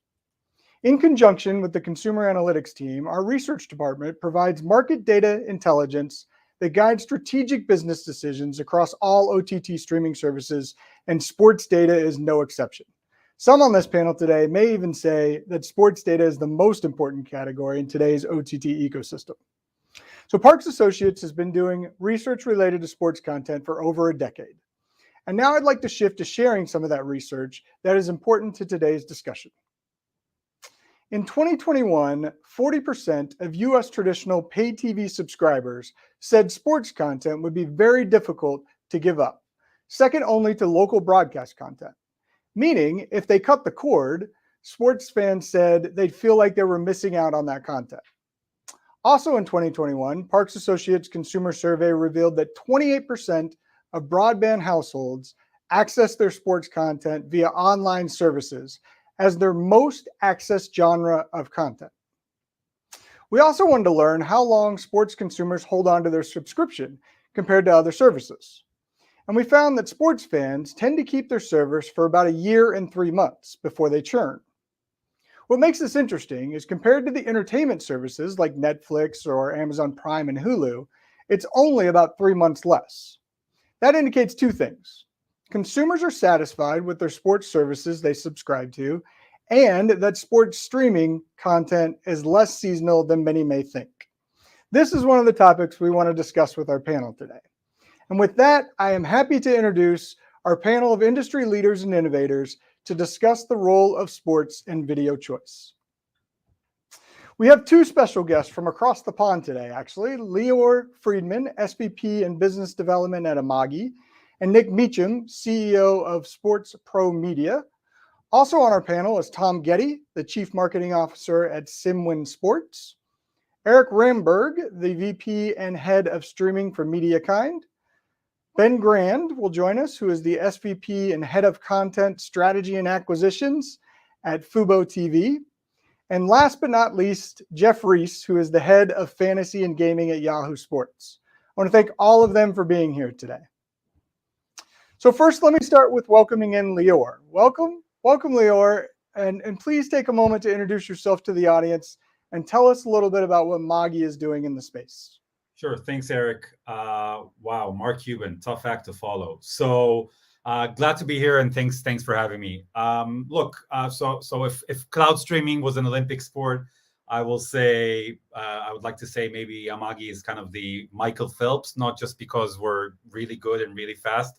That's, I'm biased, and that's very easy to say. Mostly because I think we play and participate in many of the relays and do quite a good job at it. So on the one hand, you see some of the logos that we're working with on the bottom of the screen here, helping content partners, leagues, sports rights owners to actually distribute their content, create linear feeds, streaming feeds, fast feeds. We heard this fast in the previous panel. Create cloud-based playout for your channels with low latency, live feed integration, creating pop-up channels and events. And on the other hand, actually supporting on the distribution side of things, supporting platforms by aggregating various sports channels, creating new sports channels out of owned or operated channels and rights that they license, which is kind of part of the business that I'm leading. And shout out to Ben from Fubo's here, who's one of our customers. And I'm very happy to kind of see everyone here and excited about the panel. Great. Well, thank you for joining us today. Next up, we have Nick Meacham. He is also with us. Nick, welcome in, and please share a little bit about yourself and Sports Pro Media. Thanks very much, Eric. Good to be here and good to be with everyone joining virtually wherever you are in the world. For those who don't know Sports Pro, we are a publisher and conference business covering the business side of sports. Been in the market for about 13 years, if my memory is correct. I've been with the company personally for about 12 of those. Big focus for us. We cover all aspects of the business of sports. So sponsorship, revenue, governance, hosting, technology, etc. But a big focus for us is built all around the OTT and streaming space. So just the slide that you have on the screen is the different types of things that we're producing just to dig into the sports OTT landscape. So we have various conferences in the US. We had a few weeks ago in New York. We have an event in Spain, also in Singapore, that collectively reaches about a couple of thousand delegates. Myself, I also host the Stream Time podcast, which is a podcast focusing on digital OTT and streaming in sports. We produce content every single day around the OTT space and really trying to sit between, kind of as a conduit between what's going on between the European and Eastern markets and also what's happening in the US market. So it's always good to have a lens looking at both sort of those key markets to compare and contrast and see what's next for the rest of the industry. So looking forward to talking further from here. Great. Well, thank you, Nick. We are excited to have you on, and I look forward to diving into some of the content partners that you're working with and publishers as well. So thank you for being here. Next up on our panel is Tom Getty. Tom is the Chief Marketing Officer at SimWin Sports, which is a new startup playing in the metaverse and the OTT space. Welcome, Tom. I'm sure I did not do justice as to what it is that you guys are building over there, but we're excited to have you. I'm excited to be here. I appreciate the opportunity, Eric, and it's great. Like Eric and I worked together 15 years ago in his ESPN days while I was at EA Sports. So it's great to see you again. SimWin Sports is a pre-launch startup. We are the premier sports league for virtual sports driven by NFTs in the metaverse with a purpose of delivering 24/7, 365 fantasy sports and sports betting opportunities, again, from the metaverse. So really exciting space to be in. Obviously, it's a very red hot place. I've been in the sports industry for 30 years in video gaming and real money gaming. Previous to SimWin Sports, I was the CMO of DraftKings. So this is really kind of a culmination of bringing sports technology and real money gaming all to the same place. So again, thank you for the opportunity. It's great to see your face. I'm glad you're here. For sure. Next up on our panel, we have Eric Ramberg from MediaKind. Eric, welcome, and please let the audience know a little bit about your role at MediaKind. Great, thank you, Eric. So again, my name is Eric Ramberg. I head our streaming business and global business development here at MediaKind. MediaKind, we were formerly part of Ericsson, specifically Ericsson Media Solutions. 3 years ago, we spun out. We've been around for a couple of decades in the media industry. We provide the technology infrastructure for all the video workloads, all the way from source, all the way end up to distribution to, let's say, license partners or to end consumers. Traditionally, of course, that's through broadcasters and into operators. But as we transformed our portfolio into cloud native stacks, it really opened up the opportunity years back as the early phase of the streaming business to then bring sort of that robust, high quality technology into the streaming space. And so more recently, we've been serving many of our customers in the sports space as well as broadcaster and other content space to be able to enable them to have high quality, high scale, high reliability workloads. Thank you, Eric. We are super excited that you're going to be joining us and look forward to hearing your insights. Next on our panel is Ben Grand. He joins us as one of the leading vMVPDs in the space from Fubo TV. Ben, thanks for being here. And I believe you have a sizzle to share with us, so you can cue me whenever you want to run that. And please introduce yourself to the audience. Yeah, sure. Thanks, Eric. First off, Ben Grad from Fubo TV. So we'll have a quiz at the end and that. But seriously, thanks so much for having me. And Lear, thanks for the shout out earlier. And we're thrilled with working with Magi to help us power Fubo Sports Network, which is one of the leading sports centric fast channels in the marketplace. Fubo TV is the leading sports first live TV streaming platform. We have over 1 million paid subscribers. We'll do north of $1 billion of revenue this year. We operate in the US, Canada, and in France through a recent acquisition of Molotov, which is a leading AVOD, SVOD provider there. And our subsidiary Fubo Gaming is licensed to provide sports betting services in 10 states. So you can go ahead and roll the sizzle.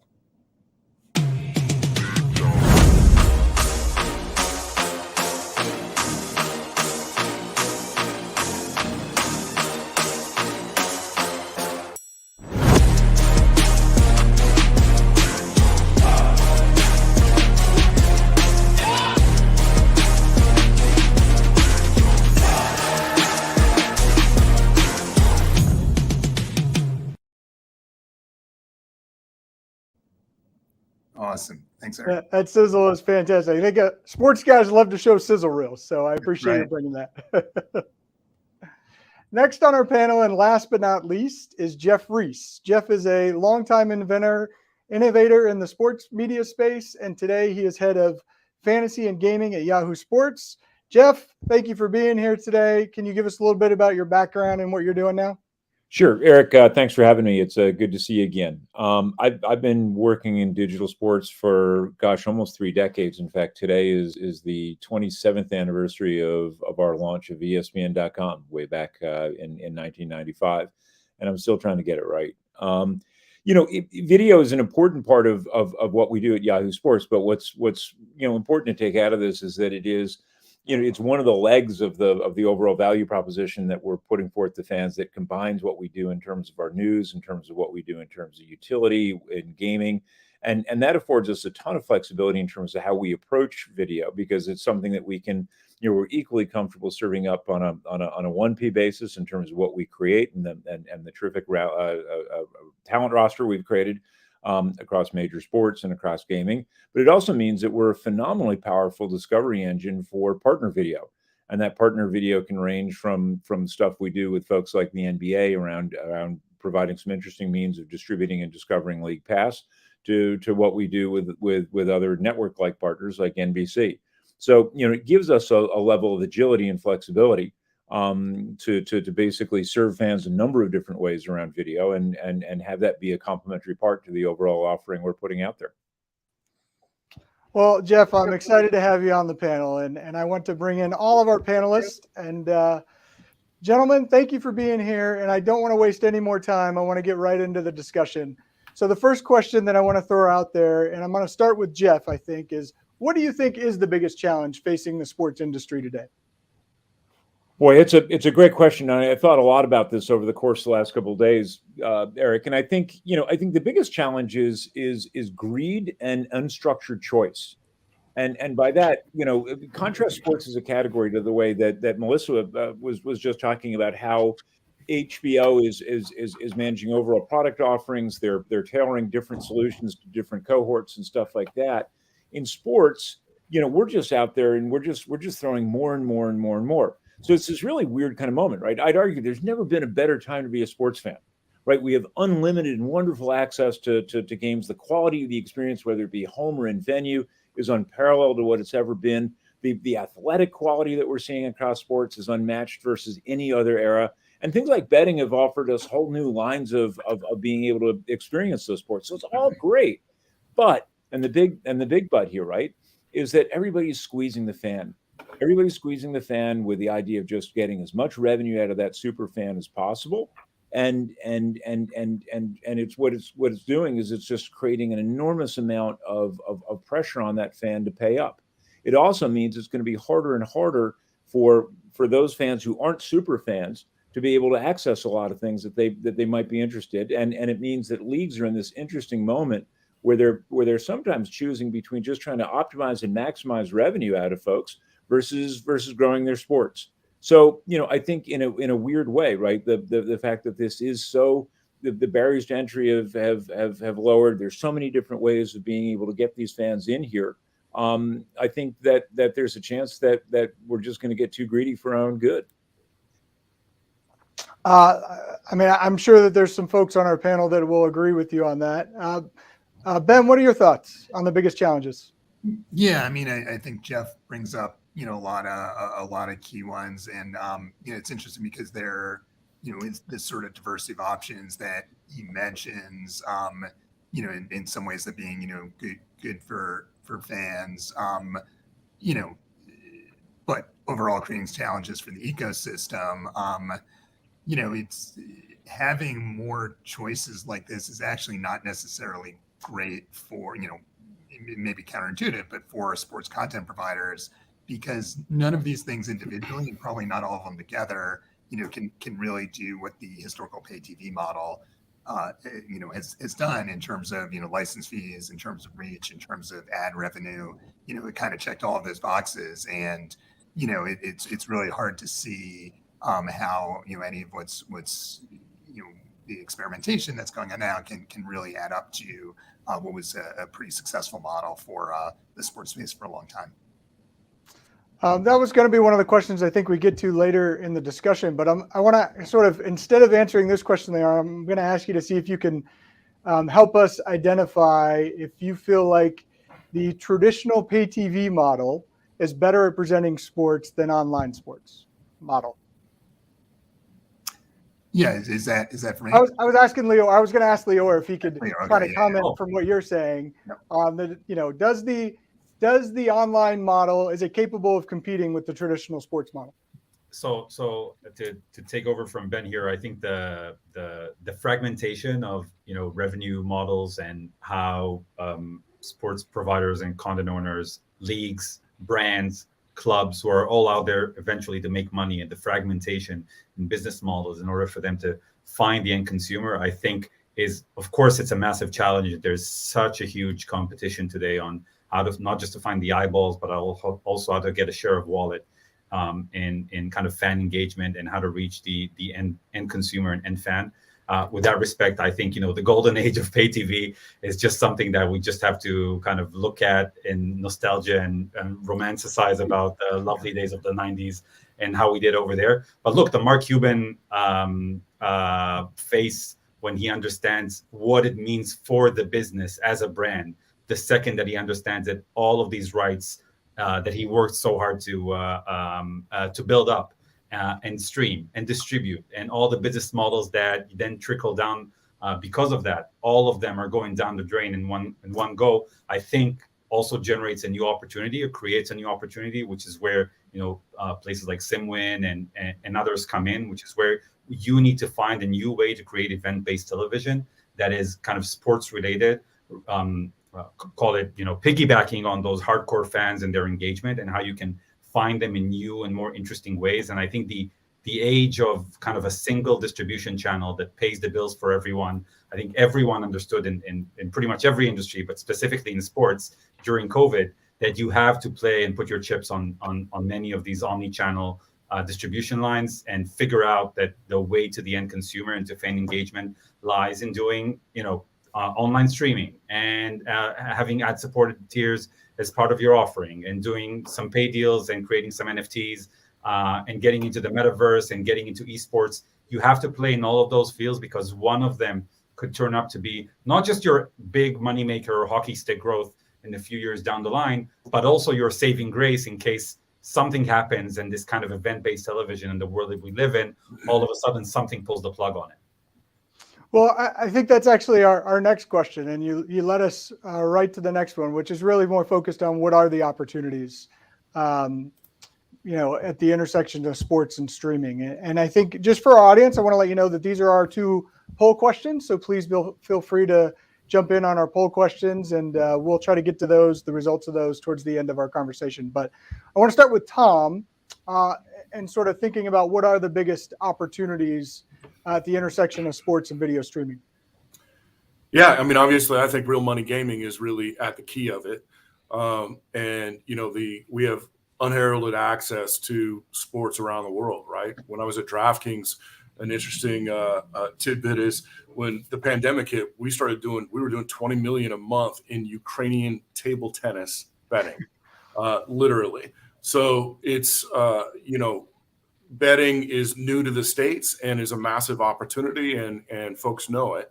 The streaming, the infinite channels give us not only the ability to surface all of those sports around the world, but also, I love the experience that, next week's is Masters Week. Like, I am a huge Masters fan, and I get all 6 TVs going on the different angles and following the different groups and all that stuff. It's just not possible in traditional TV. So we're unlocking opportunities there.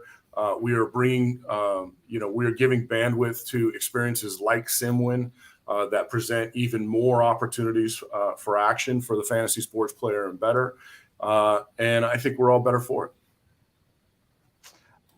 it.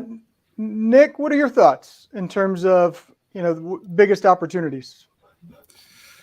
Yeah, one of the biggest opportunities for me is also one of the biggest problems or challenges to Jeff's point about greed, and that's the fragmentation of sports rights. Big problem for the industry because of the challenge that it provides discoverability and for consumers to find what they want. But opportunity is that sports have never been able to extract more value from their media rights than they've ever had, because historically a lot a lot of those rights were being left on the cutting room table in those major deals they were doing with broadcasters previously. So they're able to extract a lot more value from it. So from a sports lens, it's a huge opportunity to make more opportunity around the revenue front, and also for many who haven't been able to, I suppose, invest time into building a direct-to-consumer proposition, they can now do that themselves, extract and sort of fence off some of those rights to perhaps dip their toe into the direct-to-consumer landscape and start building a sort of first-party relationship with their audiences. Again, talking more from a sports properties lens than, say, the wider sports streaming world. So building a direct-to-consumer relationship then also long-term will open up all sorts of other opportunities around monetization, which we'll probably get into a little bit more in this conversation. But that is where a lot of sports properties, particularly over in UK and Europe, are really focused on right now. Before I move on to the next one, does anybody else want to sort of jump in? Does Eric, do you have a thought on that as well? Yeah, and actually I'll build on some of the things that Nick said. From a sports league point of view, they're really thinking about the fan from every direction, every angle. It's not just the direct revenue maybe that they'll get from the fan, but it's the sponsors of the league, and how do they demonstrate value to those sponsors, and then up, of course, the sponsorship fees that goes along the lines. How do they connect the sponsors to the fan? How do they connect fans to the other advertising that they have? How do they get them to the venue?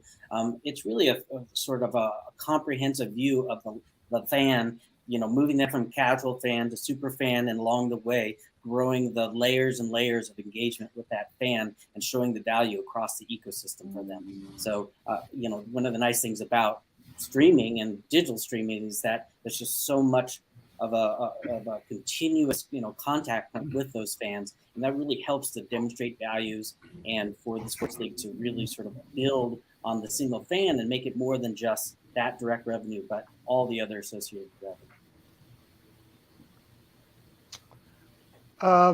Tom, I wanted to sort of have you jump in here, not to change off of the topic, because I think these two questions we led with, because they're probably the theme throughout our whole conversation today. But one of the things that we're really not touching on, or maybe we did in the first one, is really more thinking about consumer choice of entertainment options, right? And sort of thinking about how does that play into the equation for the growth of content of the sports space?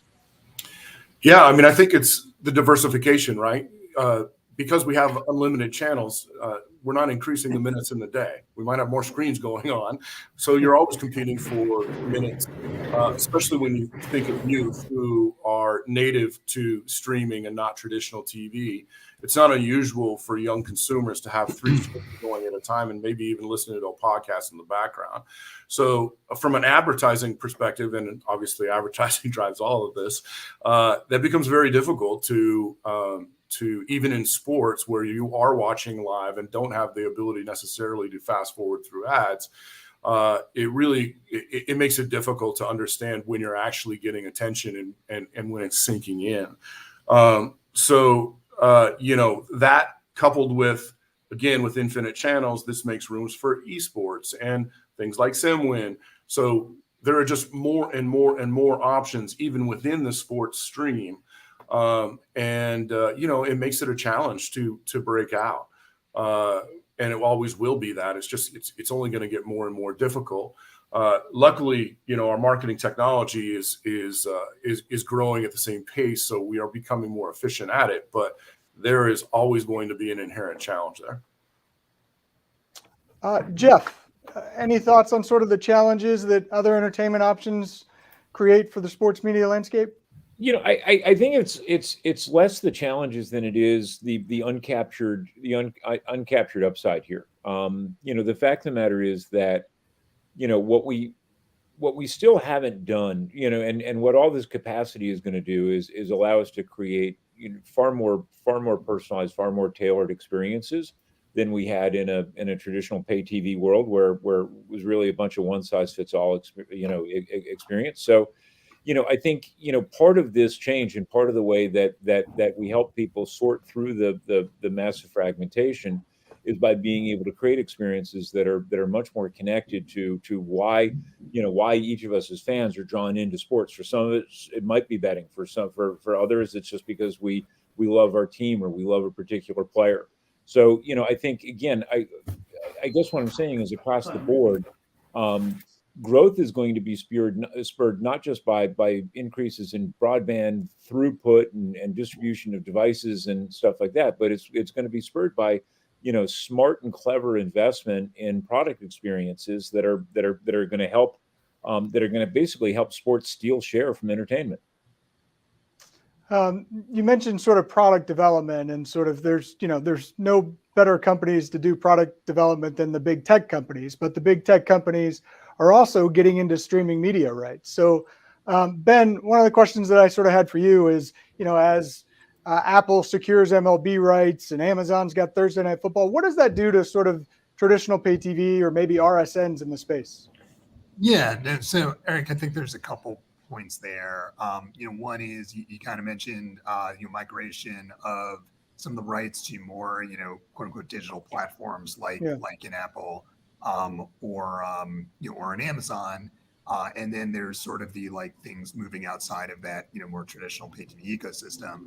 I take those separately because you have folks like us and our peers that are more traditional aggregators, if you will, but are really operate as digital companies and digital platforms. And so, you do have the ability to do some of the stuff like Jeff teed up around, product innovation, whether that's interactivity, whether that's sports betting, whether that's things like multi-view on Apple TV that enable us, our customers to watch multiple games at once.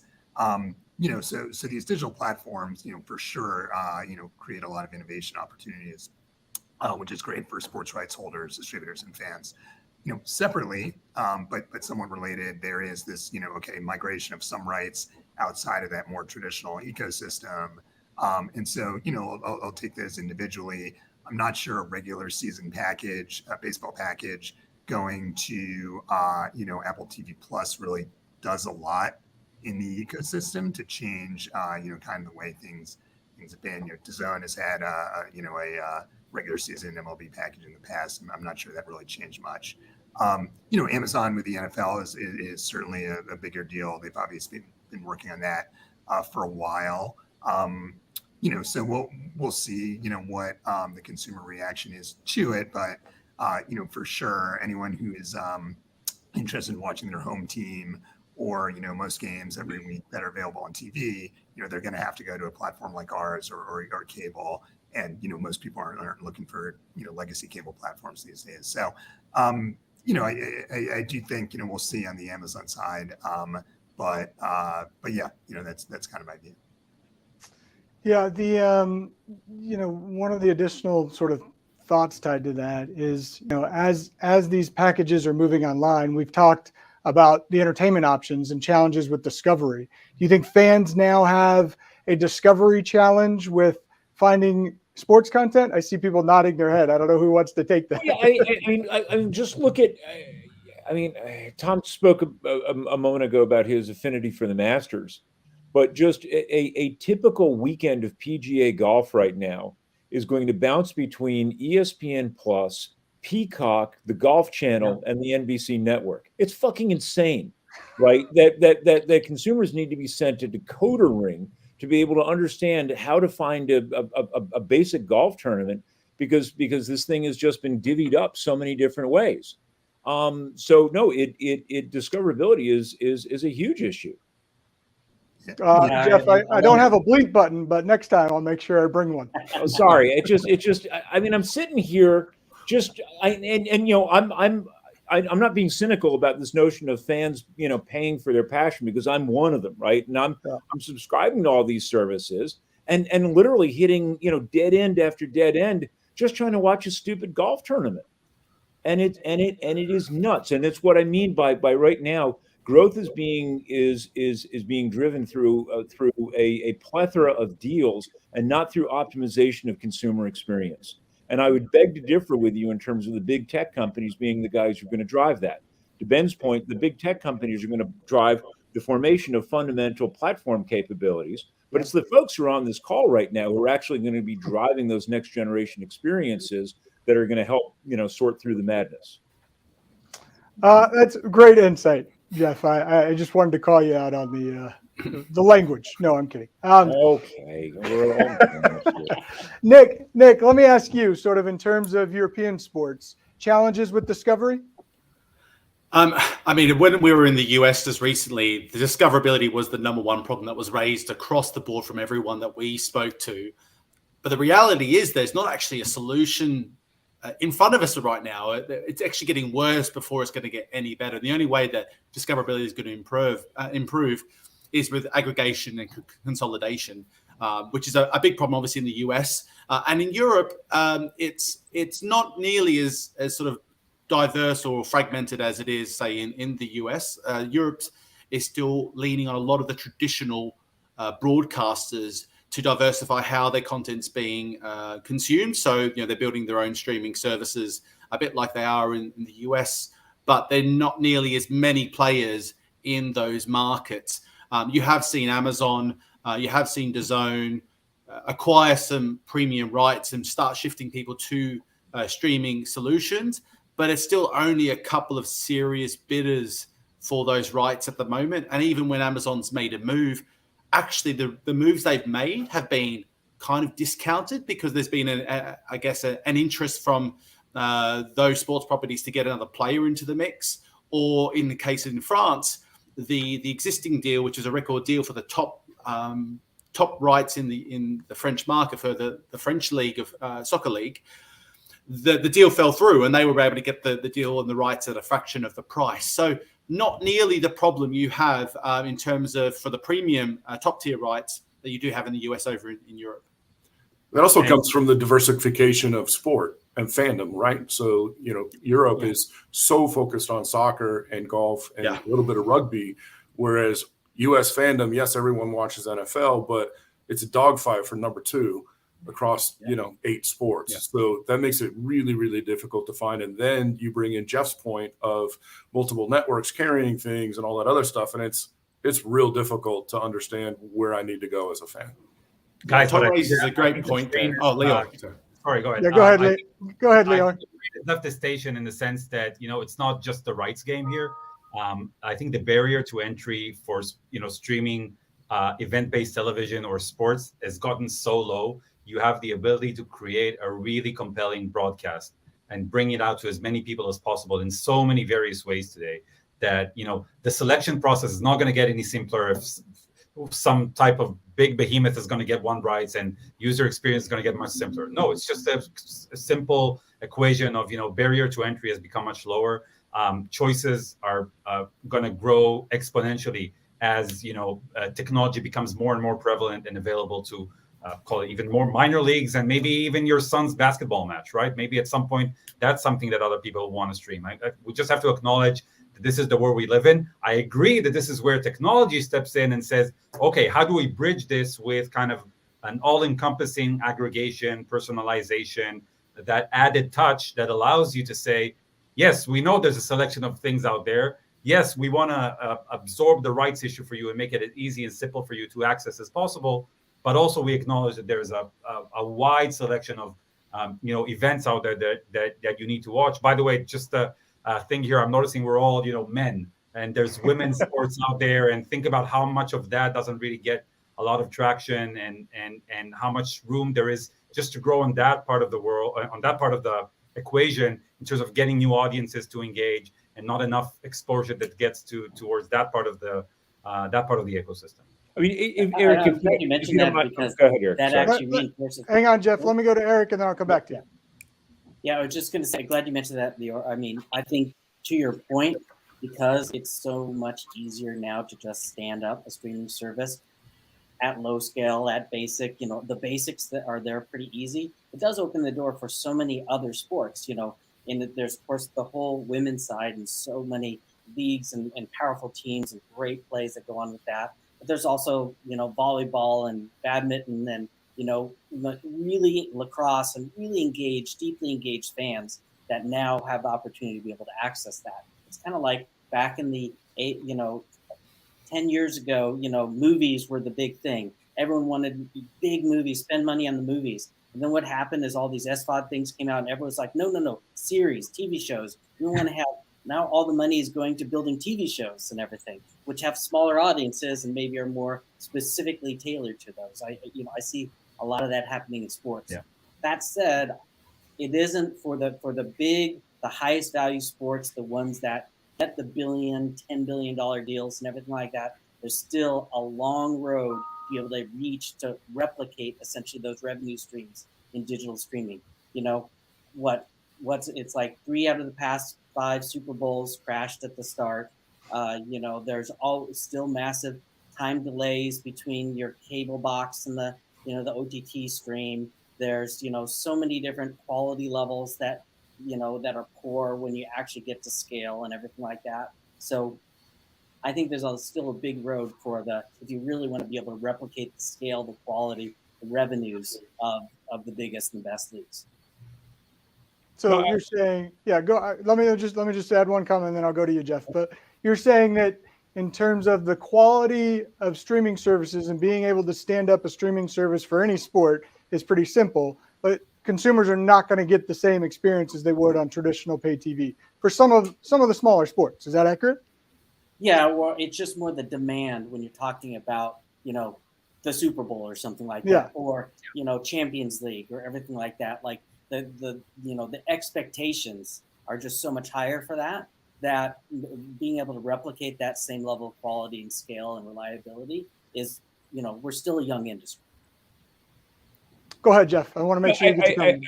I just wanted to follow on because I think this is a really smart conversation. I think a lot of us had a maybe naive notion when all these avenues started opening up that it was going to create this golden opportunity for these under-distributed sports. And in fact, what happened is the heavy hitters just sucked more air out of the room, right? So additional means of distribution, PGA is a perfect example, right? This hasn't helped college golf. This hasn't helped, women's amateur golf, right? This has helped the PGA, which is already the biggest rights holder in that particular category, suck more room out of it, suck more air out of the room. So what it means is that there are a bunch of sports that are going to be basically having to adjust to the notion of they're going to be delivering food truck experiences opposed to white tablecloth restaurant experiences out of the major networks. And that's fine because in all reality, the food truck is a heck of a lot better than nothing at all. So you're going to see, this big continuum of basically production quality that essentially matches the economic opportunity and demand, whether it's your kid's basketball game versus the Champions League final. And the neat thing is that the back ends are getting more flexible to be able to provide a wider range of experiences across that continuum. Yeah, just a slight little production thing I'll just add is think about how hard it is to produce a golf event. Like in order to do it right, they pull through hundreds of miles of fiber throughout that venue. And they have the number of cameras they have to have. It's a huge amount of money.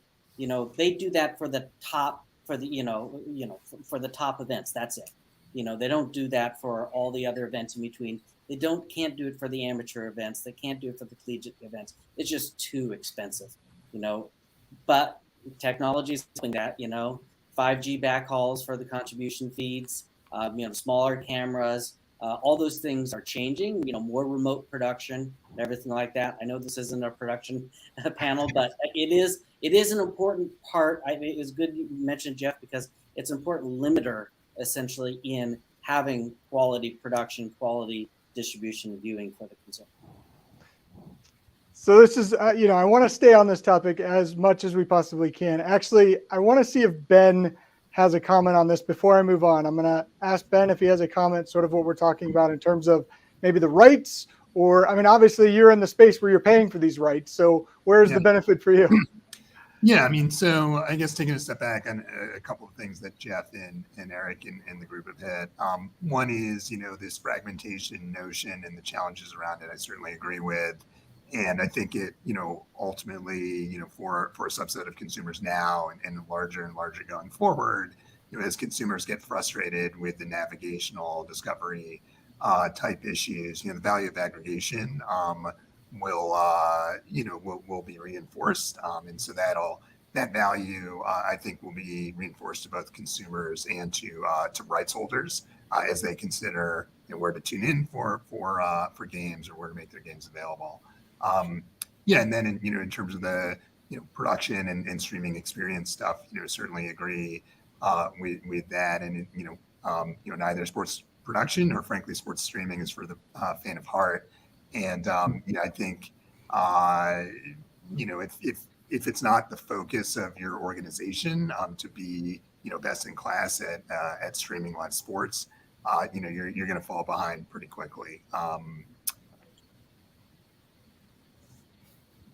Anybody else before I move on? I have one thing that I want to do. I want to show the audience or show you guys our panel question, if we can bring that up.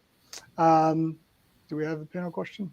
Sorry. If we can bring the panel question up, just to kind of get a sense of, we talked about this off the top here, but thinking about the biggest challenge facing the sports industry, 56% of our audience so far said that it's been media rights and costs. Just by a nod of heads, does everybody agree or disagree sort of with that compared to content creation, the loss of fans, fragmentation? It depends on what lens it depends what your lens you're looking at it though. Yeah. Like, are you looking at it from the eyes of a broadcaster who's got to pay for those media rights? Then the costs are going up at the top end. But from a consumer perspective, which I think we do have to start with in a lot of these conversations, is fragmentation's got to be the problem. Discoverability, like Jeff's point about the greed, is absolutely spot on, and it's not going to get any better because for broadcasters it works to widen the pot, and then as broadcasters aren't willing to pay. Like if they're using rights, if they're paying for rights they're not able to use or not willing to use, why pay for them, right? So they're quite happy to be fragmented. And the sports are happy for that because they make more money out of the pie.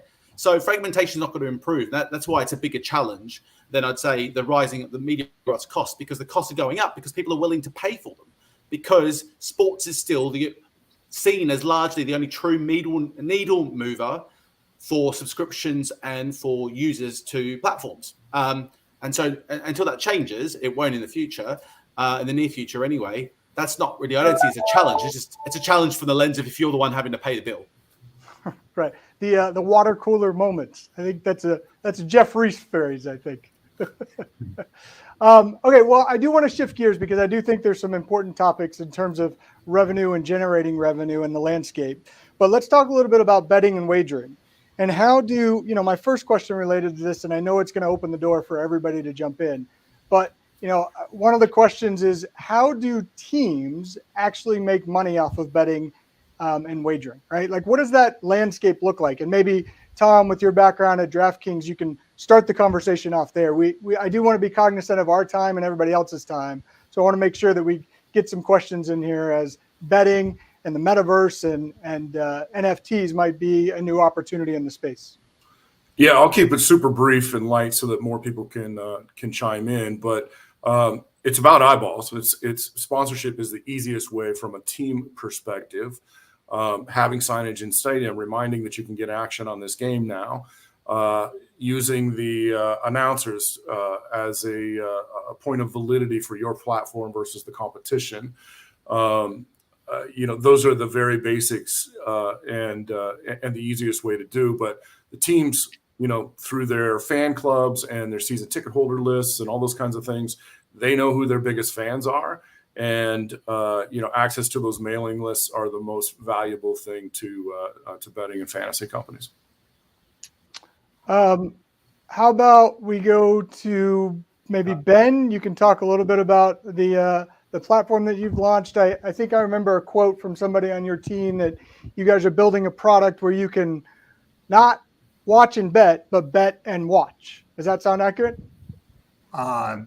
Yeah, so ultimately we're a streaming TV live sports service, and that's sort of where we start. So we have the watch, and then we are licensed in 10 states. We're rolled out in 2 today, and so we'll be creating that sort of watch and bet experience. And what's really efficient for us from that perspective is that we don't have to necessarily pay an acquisition cost for that incremental bettor because we already have them as a viewer. So we think we can win by being more efficient that way and providing a seamless experience. But to sort of answer the question on how the teams make money, frankly, I totally agree with Tom's answer earlier, it's really about advertising and sponsorship, because if you don't already have a live sports streaming platform that is, really acting as your funnel, absolutely, you want to go out and blanket the airwaves and blanket your local teams with paid messaging there. So absolutely, if I were a team, advertising is the way I'd look to monetize. Jeff, from your perspective at Yahoo Sports, in terms of fantasy or wagering, I think one of the questions that I want to sort of direct to you is thinking about, why do leagues primarily do well? I mean, we hear it all the time. They've signed an exclusive deal with BetMGM or with PointsBet is the PGA partner. What is the benefit of a league to do such an exclusive deal? Well, some of the bigger leagues are actually not pursuing exclusivity right now. They're pursuing ubiquity, and because they don't want to try to guess right as to who's going to emerge. So, folks like the NBA and the NFL are signing, try exclusives and quad exclusives and stuff like that. So, they're looking to hedge because obviously there's going to be a lot of change in the category. I mean, right now, the teams, for the most part, are making money out of this, as they would out of any conventional sponsorship deal with signage, with some degree of CRM, with some degree of on-air integration that we've been talking about. The more adventuresome teams are also, looking to incorporate actual sports books into their venues or next to their venues. The Arizona Cardinals, for example, are going to be opening up a massive facility with our partners over at BetMGM. So, I think, doing more stuff in venue is gonna be one of the things that we should be watching for. Just quickly, Eric, on the betting side, if I may, just to give a comparison to what's happening over in UK and Europe, the traditional ways that teams were making money was through sponsorship, and that was their primary revenue driver for a number of years. But actually, what's happened is now leagues are banning betting organizations to sponsor sports properties. So in Spain and UK in particular, they're no longer allowed to do that. They're not even allowed to do advertising during the match itself through broadcasters. So that revenue stream from betting agencies is actually dried up completely over in the UK and Europe, because of the major elephant in the room that's not often talked about, particularly in the US, is that betting has a negative impact to society as it grows and grows and grows. And we're seeing the impact of that because we're way further down the line in terms of where betting's maturity is, and it's having a huge impact in society. So over here, they're massively restricting what betting's impact can be in the sports landscape, unlike in the US, where it's only just begun. I just want to add to Lior, that. I think you had something you wanted to say there. Yeah, I think just the one word that hasn't been said too much. I think in this case, the more we talk about fragmentation, the more we need to talk about the importance of data. And I think betting, fantasy leagues, creating those data points that you can collect from fans to engage. The more we fragment and the more we distribute to various channels and putting our brand out there in various avenues, the more we need to figure out how downstream we are able to capture more data points from users. I think that's kind of the frontier of probably in a year from today, which is, yes, we are living in this fragmented world. How do we start understanding more about a holistic picture of what does my consumer, what does my fan look like? And then subsequently, how do I monetize on it? Right now, I think no club, no team, no franchise has really taken this kind of 360 approach into saying, yes, these are all my media assets. This is where I meet my fans across the different outlets. And this is the type of data that I'm extracting from them. Then I think the revenue strategy becomes much more clear. I don't think we're there yet. And I think we'd be remiss to not mention the rise of in-play betting as well. So prop picks that are coming up throughout the game. In my DraftKings experience, it's difficult to surface that stuff. If you're not sitting on the platform already and waiting for what's next, it has to be integrated in broadcasts or in digital overlays or whatever. So, teams and rights holders will remain at the hub of the wheel, no matter how much we try to push to individual platforms anyway. Eric, any thoughts or comments in this space from you? Well, I mean, maybe just to shift it slightly, and just because there's a lot of buzz in the sports OTT world about low latency video delivery. And, the reality is if you look at what consumers need and they want, unless they're on the betting side, they just want it to be equivalent to what the cable box is doing. It doesn't need to be, a second or sub-second latency for that. It just needs to be the single digit seconds that the cable box has. Though that then presents an opportunity, you talk about monetizing it, to present, a lowest latency service, for that subset of fans who are betting, who also want access to in-game data, and access to, multiple, games at the same time and tracking them and everything like that. That's, is a monetization upsell opportunity for them. But as I said, though, I really think that for the overwhelming number of fans, it just needs to be the same as cable. But there's going to be a monetizable upsell for those fans that really need it. So we have about 2 minutes left in our panel. I do want to actually show the second poll question here, which is what will have the largest impact on the sports industry? We've talked a lot about these. 46% say big tech streaming service securing media rights, but coming in second is the sports wagering and betting. So I'm glad that we're spending some time on it. And I think there's a piece there too that sort of says we don't know fully the potential of sports betting and what it can do to the industry. Does anybody have any thoughts on that? I mean, is there any sort? I mean, we know that fans are willing to engage with it, but in terms of what does the future hold for sort of, Tom, I want to start with you because I do want to get to the metaverse and sort of understand the NFT space a little bit and what you guys are doing there. But what does VR and the metaverse how does that play into the sports experience? VR, I think, is very interesting. NBA's product, putting you courtside, front row courtside for pretty much any game is a great experience. That said, I think we're a long ways away from mass adoption of VR.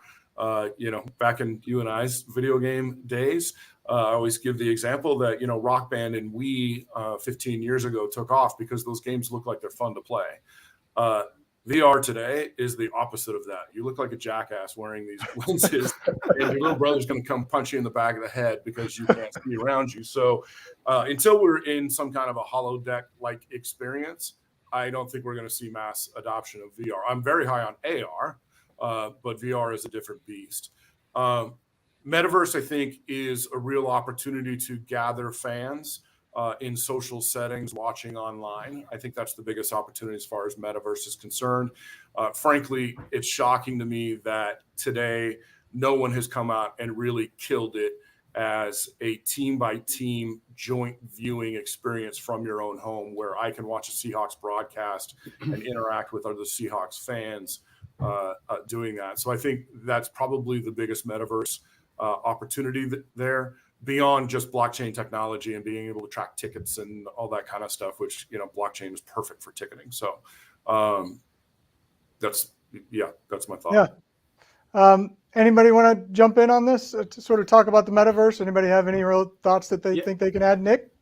If I can, I'll just say, I completely agree with Tom's point. Everyone's getting really excited about metaverse and VR, but the reality, we've been here before. VR's come and gone, and it's still not there ready. It's not ready yet for it to be mass adopted. It's nice to have for those people who really want to engage in that stuff, but that's got a long way to go before it becomes part of it. And I've spoken to leagues about this sort of stuff, and they're like, it's just not on their radar right now. Metaverse generally is something that's going to come around more quickly, but the problem is everyone's trying to do their own thing. And when everyone tries to do their own thing, really, you got to look at the gaming world. Gaming world is the closest thing to that metaverse concept, right? Of people living in this digital world. Your Fortnites and NBA 2K and what they do, they create an experience where you're in the game, you're in those metaverse style experiences, and that I think is where we're going to get to down the line. But as long as everyone keeps fragmenting and doing their own stuff, it's just going to be a mishmash of people doing all those digital experiences, not really a metaverse. Leo, I know you had a comment about sort of embracing the demographic. Yeah, so look, we're talking at the end of the day, this is event-based television, right? We're looking for like a tentpole event that gets people watching and doing something. And I think all of these, again, are kind of experiments. I agree with Nick's point, things, they come and go. And some of these trends are like very high and then become a fad. We've experimented by doing a live pop-up channel as an NFT. just recently. I mean, I think the engagement and that went really well. The question is, do you reach that core kind of audience that you're looking for? Where let's think about, again, all of us, and the median age on this panel is probably the one that still romanticizes the days of the 90s football, soccer, basketball matches. We're getting a new generation that is completely unaware of all of that, knows joysticks and connectors and VR headsets. We just have to make sure that we are addressing that audience and that demographic that is very appealing to advertisers, that is very appealing, that is going to end up having a lot of cash if they invest right in Bitcoin and NFT or whatever. We just have to make sure that we cater to their viewing habits and where they are focused on right now. I'm not saying, again, I'm completely on our team saying, this is all a trend that's going to pass. Just be mindful that there is a completely new type of audience out there that is looking potentially for something entirely different than what we were used to in the last decades. Well, we are at our time. I do want to take one question. This will be our last question. I want to take one question from the audience here. So I'm going to try to do my best with this question. But so piracy is bad in some markets.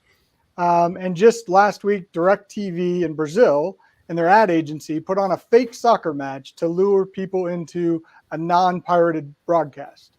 So how do you see this threat or the landscape of this threat evolving? And what's been the most effective way to fight anti-piracy? That's a mouthful of a question there, but I'm curious who wants to try to jump in and answer this one for the audience. I'll start with Nick. Yeah, I'm happy to take it or start with it anyway. Like sports is going to have this problem growing because of the fragmentation issue. Fragmentation is the number one problem in sports. Piracy solves that because pirated platforms are actually aggregating everything together.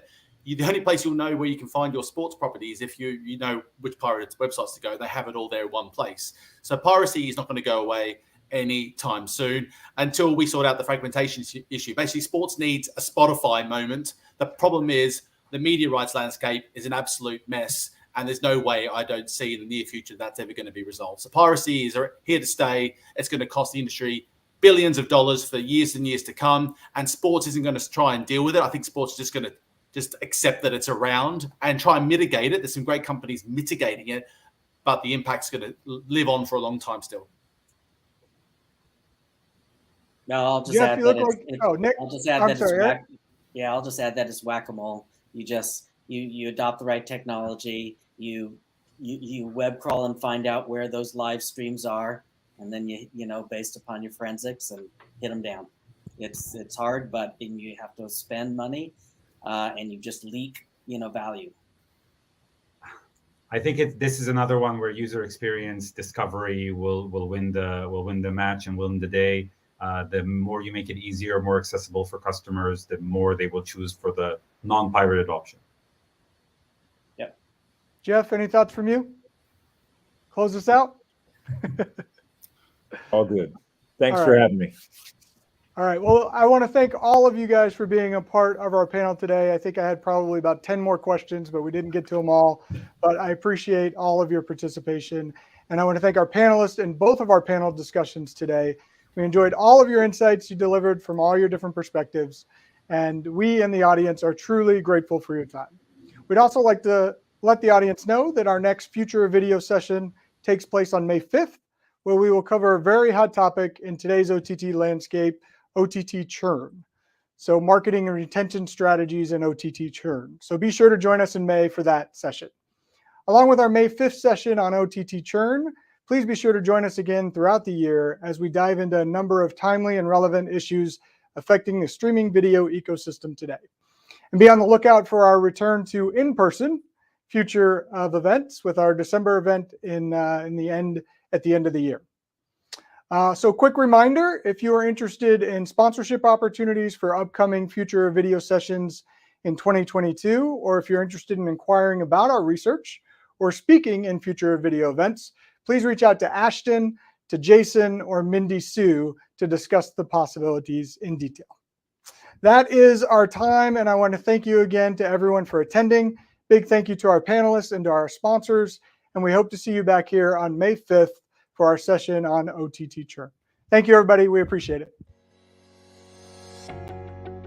Parks Associates OTT Video Market Tracker service includes a thorough analysis of market trends and profiles of nearly 300 OTT video service providers in the US and Canada. Subscription to the tracker includes comprehensive tracking of OTT video services like Netflix, Amazon Prime Video, Hulu, Disney+, HBO Max, and more.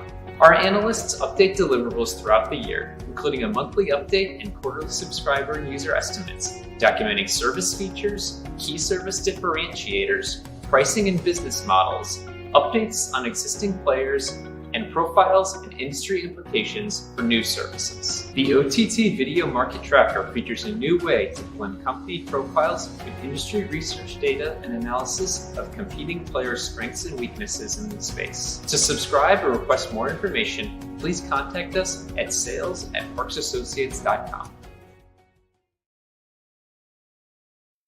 Thank you.